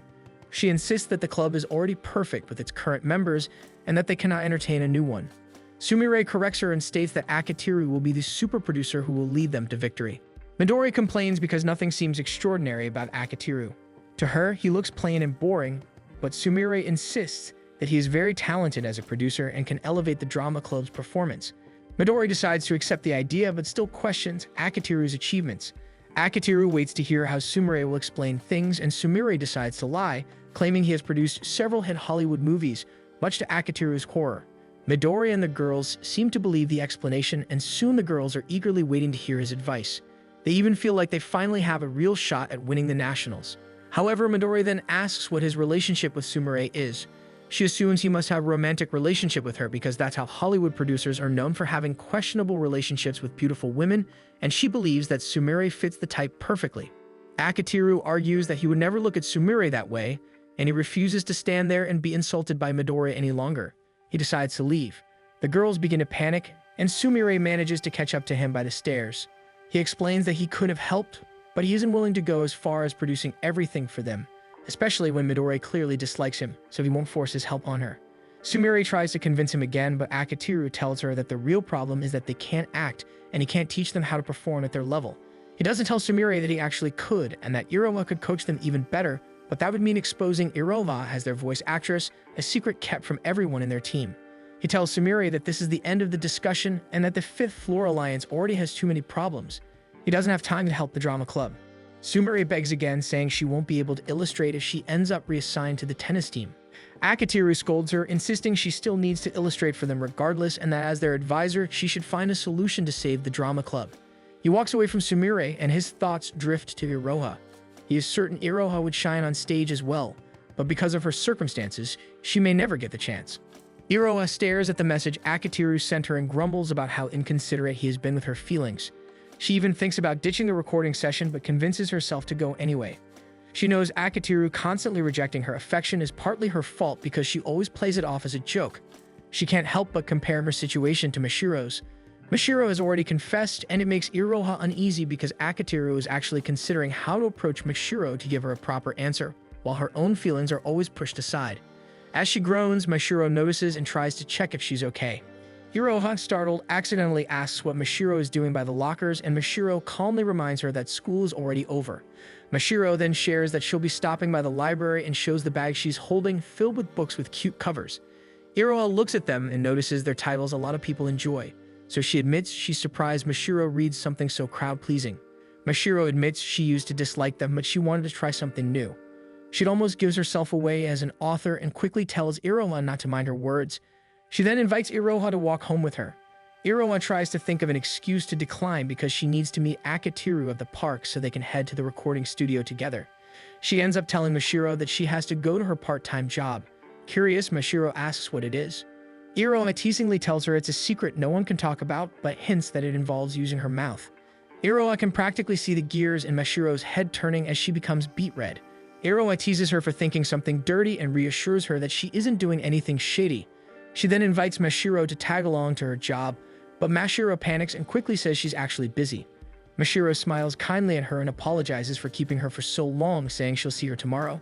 As they say goodbye, Iroha can't help thinking how lucky Mashiro is that Akiteru treats her so seriously. Iroha then heads for the park, wondering what act she should put on. The studio is usually where she can be her true self, but with Akiteru there, she's starting to doubt if she can manage that now. Akiteru waits at the park, feeling a little sick about something. Iroha approaches him with the aura of her usual honor student act. Akiteru is immediately put off and finds her behavior suspicious. As they head toward the recording studio, he keeps staring at her and finally calls her out. He's shocked when Iroha simply beams brightly at him. Akiteru asks what her facade is supposed to mean, but Iroha feigns ignorance. Akiteru grows irritated because he knows she's acting in front of him. Iroha seems aware she's been found out but continues pretending she's always been this sweet and well-behaved. Akiteru complains that Iroha not annoying him is actually what's annoying him. Iroha replies that it shouldn't be a problem since she's being sweet and docile, so he shouldn't be bothered at all. Once they arrive, Otoi scolds Akiteru for making rushed requests. She demands her payment, and Akiteru hands her a bag of sweets. She seems satisfied with the offering and then asks if he has any tip for her.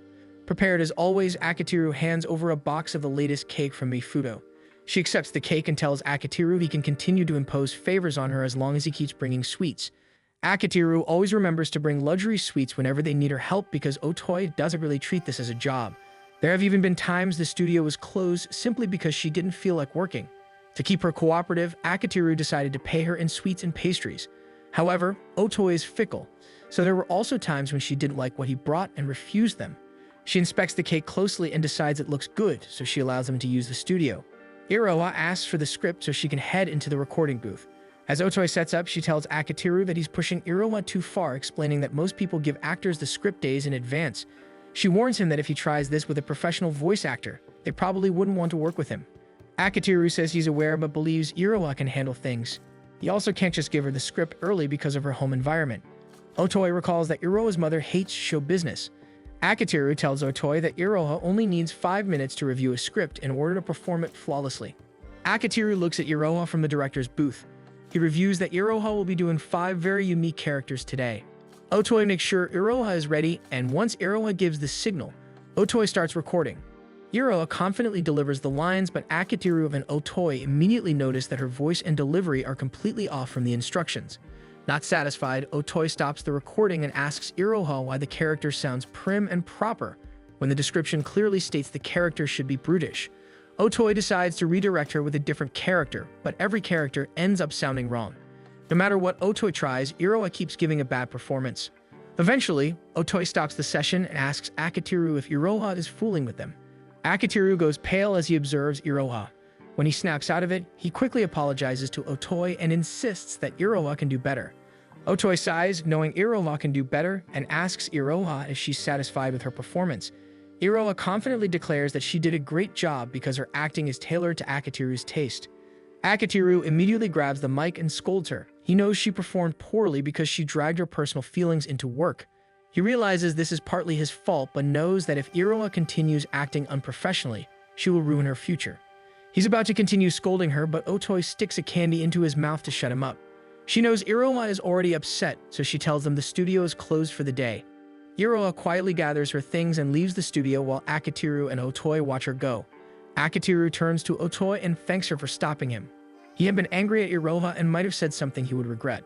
Sensing something had happened, Otoi decides to ask what exactly went on, especially since Akiteru now owes her an explanation for the indirect kiss she just gave him. He decides to tell her about how turbulent Iroha has been with him lately, and Otoi muses about how funny fate is since now he's the one being toyed with instead of the other way around. She claims she's an expert at toying with people, but admits she's no expert when it comes to love or Iroha's personal feelings. However, she insists that she cares about Iroha's talent, and she won't tolerate it if Akiteru ends up ruining her. Otoi then explains that she's very confident in her hearing. She loves music and working with sound, which is why she's fully aware she has no talent to stand front and center in musical performances. When she realized that, she decided to play a supporting role in the industry. She could tell Iroha is a prodigy, and she wants to bring out Iroha's best because every time she hears Iroha voice act, she can feel the passion and hard work behind each character she brings to life. She shares that for Iroha, she's willing to devote the rest of her high school life to nurturing her talent. Akitiru realizes that both he and Otoi have been charmed by Iroha's ability. Otoi then threatens to make him pay if Iroha's dream gets crushed because of him. She then comments that Mashiro must be really cute.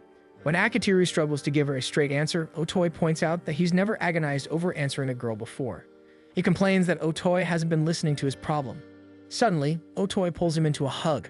He tries to get out of her hold, but she explains that both of them simply don't understand romantic feelings. Then she asks if he can feel her heartbeat. She says she's aware it's beating fast, meaning that even if she doesn't understand romance, it doesn't mean moments of closeness don't affect her. When she lets him go, she tells him he's probably the same. Even if he thinks relationships are pointless, once he's put in a situation like this, he'll inevitably crave closeness. Akitiru realizes that Otoi is referring to Mashiro's confession and how much it has affected both him and Iroha. He understands now that he handled the situation poorly by hoping the confession would simply fade into the background unanswered, believing that would keep it from affecting anyone. However, he was mistaken. He thanks Otoi, and Otoi notes that the old spark in his eyes is back, so she's confident he can handle the situation now. He apologizes for wasting Otoi's time, but Otoi waves it off and says it's fine, though she still expects payment at their next session. When he leaves Otoi's place, he sends Mashiro a message saying he wants to have dinner with her, and that he will finally answer her confession. They end up in a really fancy restaurant, and Akitiru begins to chuckle at how nervous Mashiro looks. Mashiro tries to insist that her father can cover their dinner, but Akitiru reassures her that tonight is on him since he was the one who asked her out on a date. He recalls how Makoto once mocked him for how he handled girls. He tells Mashiro that he has made decent money in his company, so she doesn't need to worry about the cost of tonight's dinner. Mashiro points out that she isn't part of the team and doesn't even help with the games. Akitiru tells her that their date is actually business-related, but she doesn't need to think about that and should just enjoy herself. She then worries about the wine, but Akitiru tells her it's non-alcoholic. Mashiro visibly relaxes and notes that almost everyone in the restaurant is a couple. She is pleased that she can look at other couples in this kind of setting without feeling any hatred. She reveals that before she didn't like couples because she felt they were flaunting their happiness and mocking her for still being single. But now she knows couples are simply happy being in each other's presence. She finally understood it once she experienced being in love herself. The two of them get comfortable and begin their dinner. Afterward, they visit the viewing deck, and Mashiro admits she is happy she came. Thinking back on her date, she realizes she truly enjoyed it. Akitiru decides to give her his answer, but Mashiro says she no longer needs it. Akitiru insists, saying he might regret not giving her one. Mashiro smiles at him and admits that she knows Akitiru is about to reject her. She had a feeling that he wanted to give her a wonderful memory before ending her hopes gently because of his kindness. Akitiru argues that she's wrong. He was going to reject her, but not out of kindness since he wanted to preserve his contract with Makoto. However, Mashiro refuses to believe that reason. She knows Akitiru was only saying it to make her feel better. She then says she was always aware she didn't stand a chance with him because even Iroha isn't his girlfriend yet. Iroha is incredibly cute, and if Akitiru hasn't fallen for her, then Mashiro feels she cannot compare. She explains that her confession was more for herself than anything else. She wanted to try moving forward from how she used to be because she was too scared to make herself vulnerable. She claims she is satisfied with herself and she considers that a win, so she doesn't really need an answer from him. However, she vows that someday she will make Akitiru love her, even if it takes years. Akitiru tries to convince her that forgetting him and moving on would be more efficient. Mashiro scolds him for being a min-maxer and explains that her goal isn't to get any boyfriend. She specifically wants Akitiru to be her boyfriend. He tells her that relationships aren't his priority because of his company and he'll probably be busy until they graduate, but Mashiro insists she will remain by his side. Mashiro takes her leave but promises Akitiru that starting tomorrow, she will do her best to make him fall for her. Akitiru then moves to the window and stares at Iroha's contact, knowing the next girl he has to face is her. One late evening, Ozuma welcomes Akitiru into their home because Akitiru wants a chance to talk to Iroha. Akitiru is a bit concerned about how easily Ozuma let him in, but Ozuma tells him that he has no issues with Akitiru and Iroha getting together since he wants to see them have kids. Akitiru tells Ozuma that he should have better hobbies, and Ozuma retreats to his own room so Akitiru can talk to Iroha. He knocks on her door, but Iroha refuses to answer. He tries again, harder this time, which makes Iroha irritably ask when he plans on giving up. Still speaking through the closed door, Akitiru says he wants to talk about what happened in the studio, and he explains that he isn't mad and wants a chance to apologize. Iroha angrily replies that he has nothing to be sorry for because she isn't mad, yet she points out that he was definitely mad at her in the studio for ruining a day of recording. Akitiru admits he was mad at the time and that he unconsciously took out his anger on her, so he wants to apologize. Iroha shouts that she doesn't want to hear his apology and doesn't want to see him for now. Akitiru feels himself getting irritated with her stubbornness and insists they talk, but Iroha still refuses to open the door, claiming she knows Akitiru's tactics. He threatens to kick the door open, and Iroha taunts him to try. Taking a few steps back and a deep breath, Akitiru kicks the door open, much to Iroha's surprise. He gives her an envelope with cash for repairs, and Iroha flatly says she's surprised he actually broke her door. He comments that she shouldn't complain because she also just enters his room as she pleases. She finds his position on the floor odd because he's apologizing while also reprimanding her, but Akitiru defends his actions by saying that it's his style.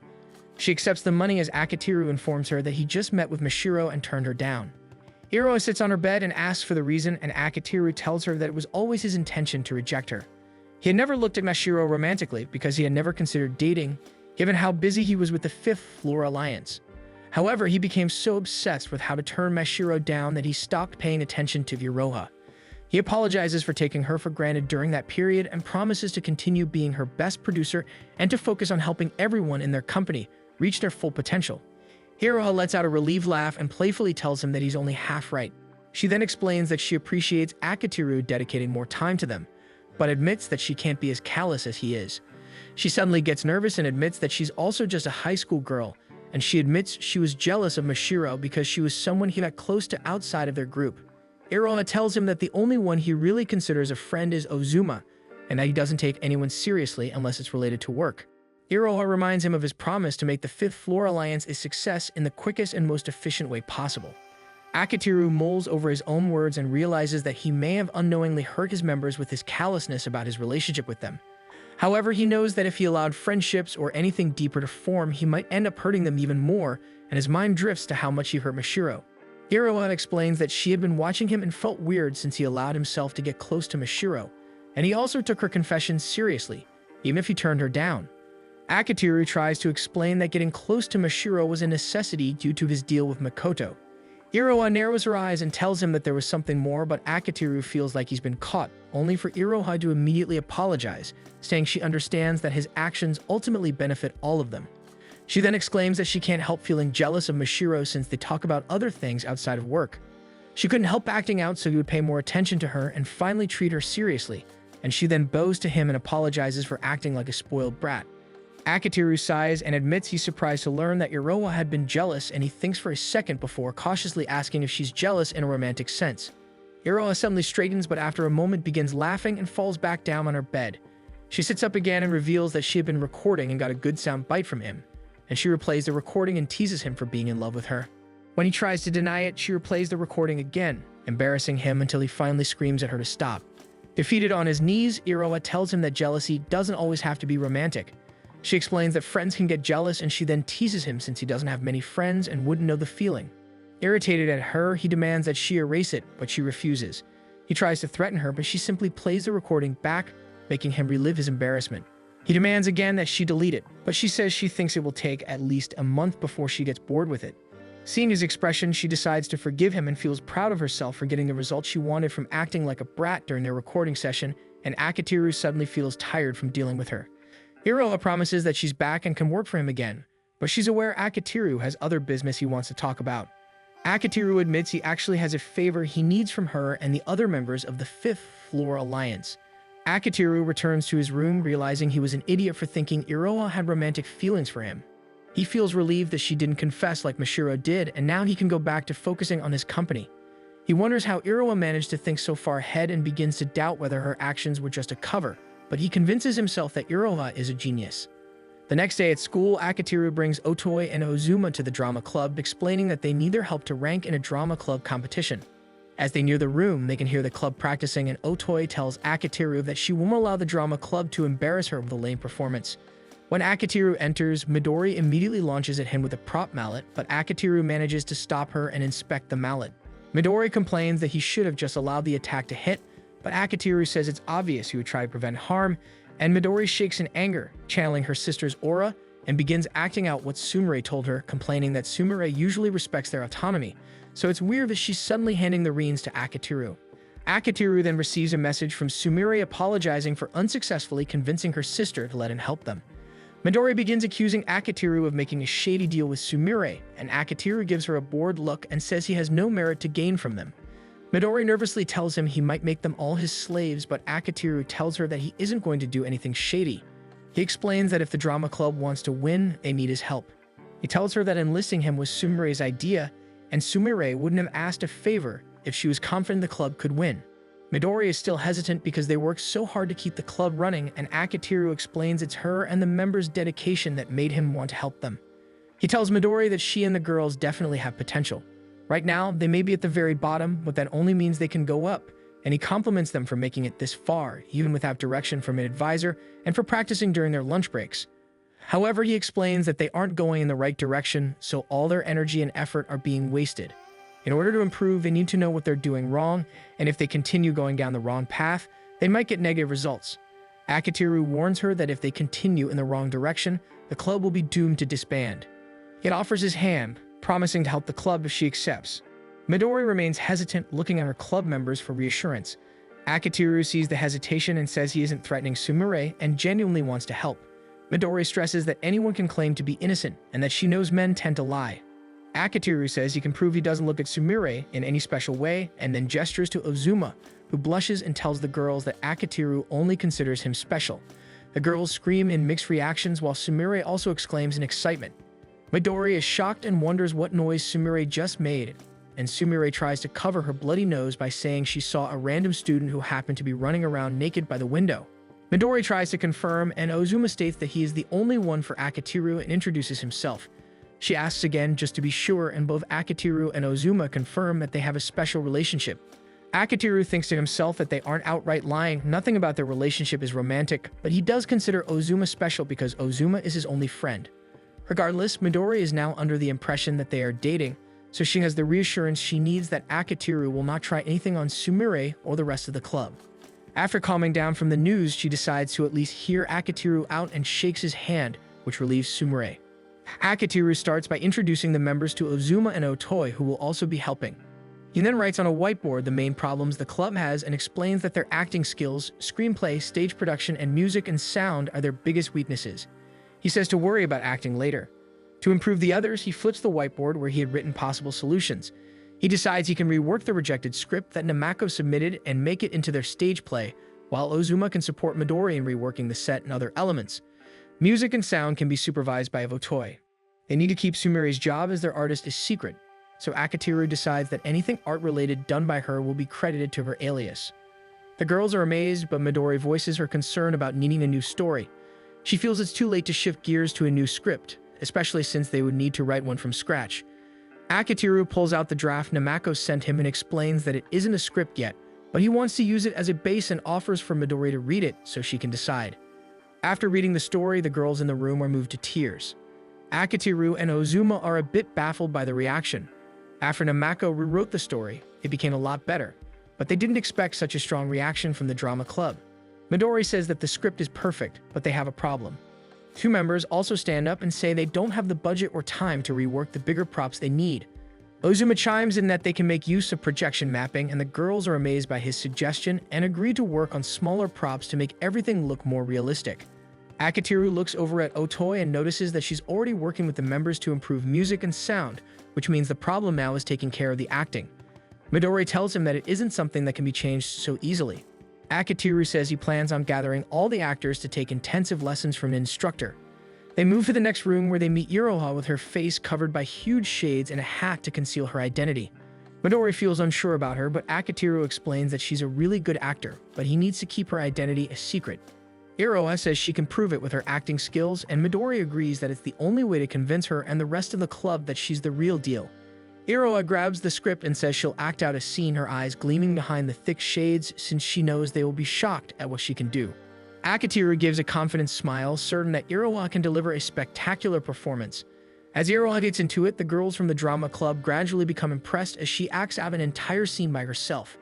After that, progress with the drama club starts to pick up. First, Namako is able to finish the script almost immediately. Akitiru is surprised by how fast she delivers it, but is nonetheless thankful that the script turns out so well. Ozuma also finishes working on the projection mapping and manages to complete the backgrounds, while Otoi improves the sound effects and BGM based on what they already have. The only problem seems to be that the girls are terrible actors. Even Iroha has a hard time teaching them. Akitiru is surprised that the drama club manages to test Iroha's patience with how bad they are. Iroha approaches Midori, asking her to try performing each line properly instead of simply memorizing it. She understands that Midori already memorized her script. The issue is that Midori is too focused on the words and not on the emotions behind them. Akitiru watches Iroha calmly give the girls advice and notices that they are taking it well. Yamada suddenly feels dizzy and Iroha suggests taking a break, but Yamada insists that they can keep practicing. Akitiru notices Mashiro peeking through the door, so he goes over to talk to her. He says that he's noticed her watching him for several days now and tells her that she's free to go home on her own. Mashiro denies waiting for him, then hands him a lunchbox of tuna sandwiches she made for him. He accepts it but notices that other people can see them, so he asks if Mashiro is okay with openly giving him food since people might get the wrong idea. Mashiro corrects him, saying that they are dating at school as per her father's agreement, so there's nothing wrong with her giving him food. She adds that this is also her way of winning him over for real, so they can be together properly someday, and that she intends to use all her fake girlfriend privileges. She suddenly gets embarrassed for being so bold and runs off, and Akitiru smiles at her antics. Before she gets too far, she tells him that she's excited to see the play, which makes Akitiru feel strangely warm. Akitiru returns to rehearsals and sees Iroha complimenting the girls. They are all happy with the praise, feeling that they are finally improving thanks to Iroha's help. As the girls celebrate their progress, Akitiru notices that something seems off with Iroha. When he returns to his apartment, Iroha follows him home, even plopping herself down on his bed as if it belongs to her. She starts getting comfortable and notices that Akitiru is avoiding looking at her. She can tell he looks embarrassed and decides to tease him about it, playfully offering to show him more if he begs. Akitiru deadpans that he isn't interested in her in that way, but Iroha continues to taunt him. Fed up with her antics, he sprays deodorizer on her face, which finally makes her stop. As Iroha complains, Akitiru reasons that he can spray his own bed as much as he wants, and that it's her fault for lying on it when he wants to deodorize it. He tells her to go home, and to his surprise, Iroha actually agrees and starts getting ready. Akitiru finds this suspicious since he expected her to argue, so he asks if she's plotting something. Iroha denies it and says he just seems tired, so she'll let him rest, though she teases that he probably wants her to stay. Akitiru ignores the teasing and asks if something about the drama club is bothering her. He says he noticed that her teasing feels weaker than usual. Iroha tenses, feeling a bit guilty that Akitiru notices her moves so easily. She admits that she feels envious of the drama club because they get to act in front of a real audience. She says she's grateful for voicing the characters in his game because it helped her improve, but it still hurts knowing she can never be credited for her work or openly share her love for acting. She feels that if she could finally reveal that she is his voice actor, she could truly belong to the Fifth Floor Alliance. Akitiru knew that Iroha might eventually feel this way. Given the current situation, Iroha can never be publicly recognized, which makes him feel almost guilty. He tells her that someday he will show the world who Iroha is and how great she truly is. For now, they can slowly reveal her talent by having her act as different people. Iroha looks uncertain, but Akitiru insists it's possible because he created the company so people like her could use their talents. Akitiru tells her that there will be a lot of work for her in the future, and if performing on stage or being recognized is what she truly wants, she needs to be prepared for what's coming. Iroha lets his promise sink in and gets excited at the thought that someday she will officially be part of the company and finally be recognized. Filled with energy, she promises to do her best and live up to his expectations of becoming a big star someday. To kickstart her career, she tells him that she will make sure the play becomes a huge success. Meanwhile, Mashiro receives a very loud visitor. Canaria even introduces herself outside the door before Mashiro finally opens it and drags her inside, telling her to be quiet. They head into Mashiro's room where Mashiro explains her situation with the Fifth Floor Alliance. Canaria notices a script and reads part of it, commenting that it doesn't sound like Namako at all. Mashiro says she's actually proud of it because it turned out so well, though Canaria finds that the script is weird. She complains that it's filled with romance and feels too girly, a complete 180-degree turn from what Namako usually writes. Canaria grumbles that she preferred Mashiro's old style, which was darker and creepier. She starts panicking about the deadline and tells Mashiro that she needs to turn back into the old Namako and submit her next book soon. With the drama competition only a day away, the girls in the drama club complete their final rehearsal with the support of the Fifth Floor Alliance. The room erupts in applause, and Akitiru sends Iroha a message complimenting her hard work. Akitiru looks over and sees her mingling with the girls, praising them for a successful rehearsal. Ozuma also feels confident and admits that they might actually have a shot in the competition, while Otoe comments that at least they are more presentable. Sumire approaches Akitiru and thanks him for helping her dysfunctional drama club. Akitiru credits the real work to the other members, but hints that once everything is over, a certain artist needs to do better at meeting deadlines. Sumire pales, immediately realizing he means her, and nervously agrees that it would be great if the artist met her deadlines. He reminds her that regardless of the competition's outcome, she still needs to meet them, because he at least kept the end of their deal. Sumire pales even more, feeling suddenly threatened. To ease the mood, Sumire suggests joining the pep rally to raise everyone's spirits before the competition. She runs off, claiming she needs to prepare for it. Ozuma approaches Akitiru and asks if it's okay for them to join even though they aren't part of the drama club. Akitiru says they can join, but tells Ozuma that he can go on ahead without him since he wants to clean the room before leaving. Ozuma insists on helping with the cleanup, but Akitiru refuses, saying that Ozuma has already done more than enough. Ozuma then asks how things are going with Iroha.